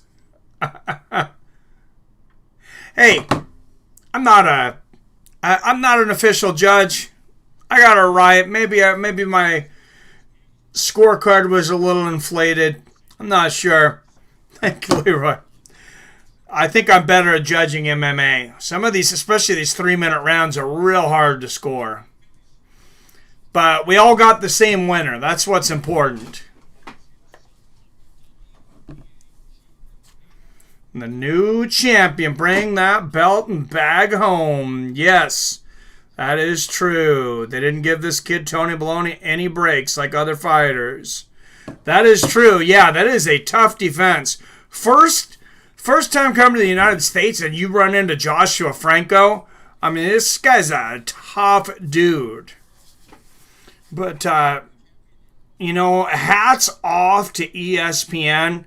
I wasn't sure what the quality of boxing was going to be this week, these last couple weeks, but coming out, well, Thursday, great matches. Today, even better. Wow. I mean, and what a great championship fight We've seen some great prospects tonight. I still think we have a good prospect there in the heavyweight championship. A guy, even though a guy that won, I think he could have taken his opponent out of there if he hadn't came in at 290 pounds. Other fighters get cherry picks. Franco came in as the underdog. Yep. Well, like I said, a lot of late money was coming in on Franco. So some people knew what they were talking about. Oh, and this is tough. Now back in Moloney's locker room. Wow, I don't know that that's something that they even need to be televising. I mean, if he leaves the corner, I mean, I don't think he really wants to be on television right now. He fought a heroic fight. He did everything I think that he could do. You know, maybe he could have stayed, not fought on the inside as much. But, he's young. He likes to test himself. He likes to brawl. It's hard to criticize him for that. And I think these guys will fight again. Oh, Moloney came in as the underdog. Because Moloney started as a fairly big favorite, I think, and then late money came in on Franco. I didn't realize so much money came in that Franco became a favorite. I know, right? Like Ryan Garcia, what a joke. But man, yeah, great fight.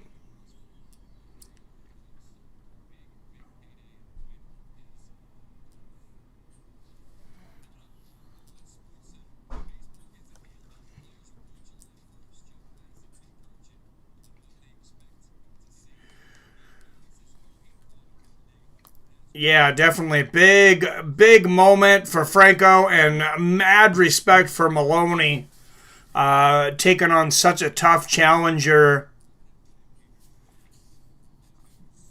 Such a tough challenger overseas nonetheless. I mean, if you want to be great, you have to take chances, and for me, his stock goes up in a loss. Franco's stock goes way up. I'm a huge fan. But big respect to Moloney as well. This little Lapilofis, he probably should move down a weight class if he can. Franco just hit so hard for that weight class. So MLB will start July 23rd or 24th. They finally came to an agreement. All right, glad to hear baseball is back.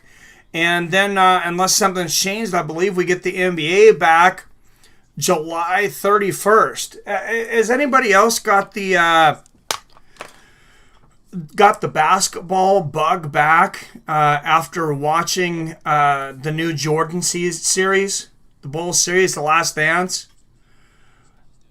I've seen people playing basketball here. You almost never see people playing basketball here, and I see full courts. Here in this area, they actually just, believe it or not, finished a basketball court about 2 miles from me today. Beautiful new court.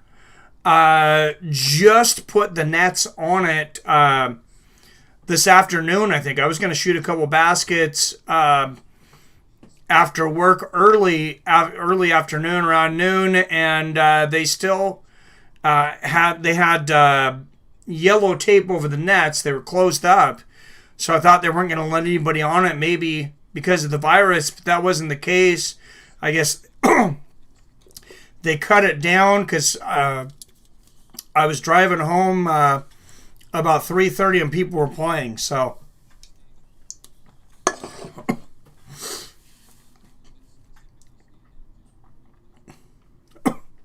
basketball is my favorite sport, but I wouldn't risk it.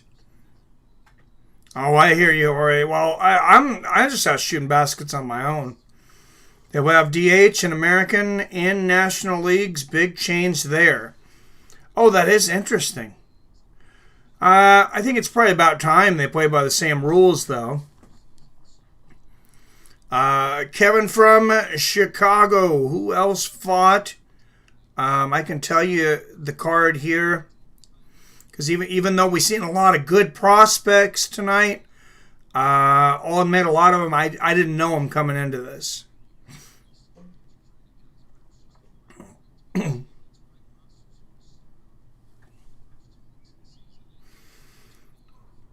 So we'll run down the results here real quick.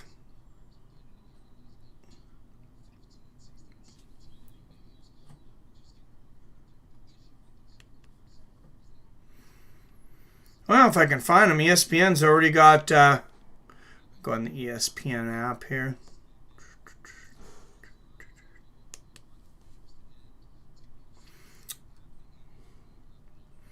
Congratulations once again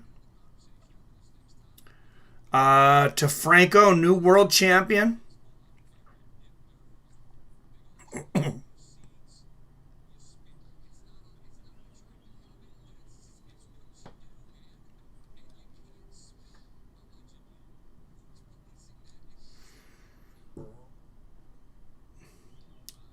And where the heck is boxing on the ESPN? Oh, there we go.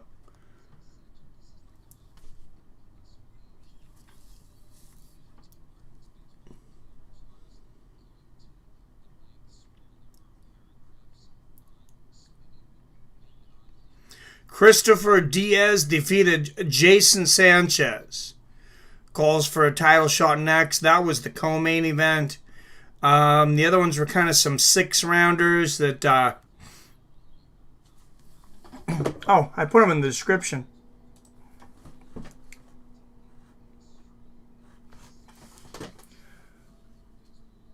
Oh, no, I didn't. Just the co-main event. Sorry, there was some heavyweights earlier, but nobody that was really prospects. Just the main and the co-main.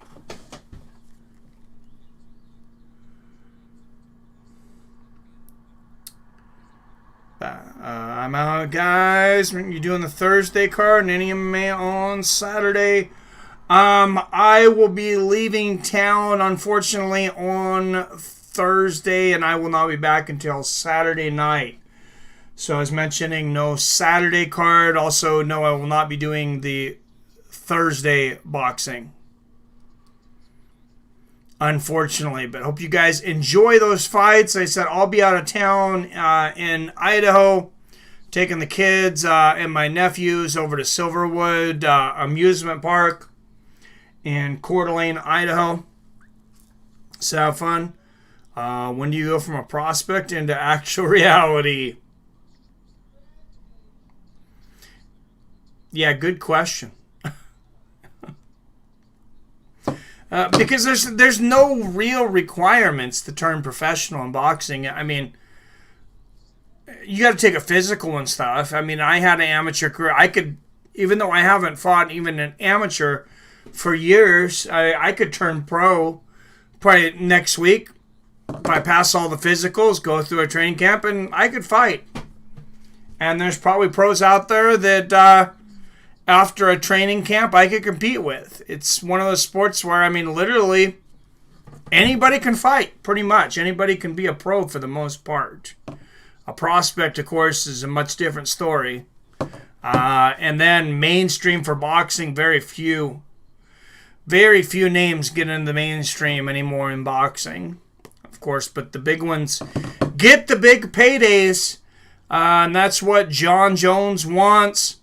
He wants that big payday. He wants a fight with Mike Tyson. And then he said he wants to fight him in boxing and then afterwards in MMA. I don't think Tyson's going to agree to that. But the boxing would be interesting. All right, guys. Thanks for tuning in. Have a great week. I will see you guys soon. As always, I love you. I respect you. And I'll see your fine asses later.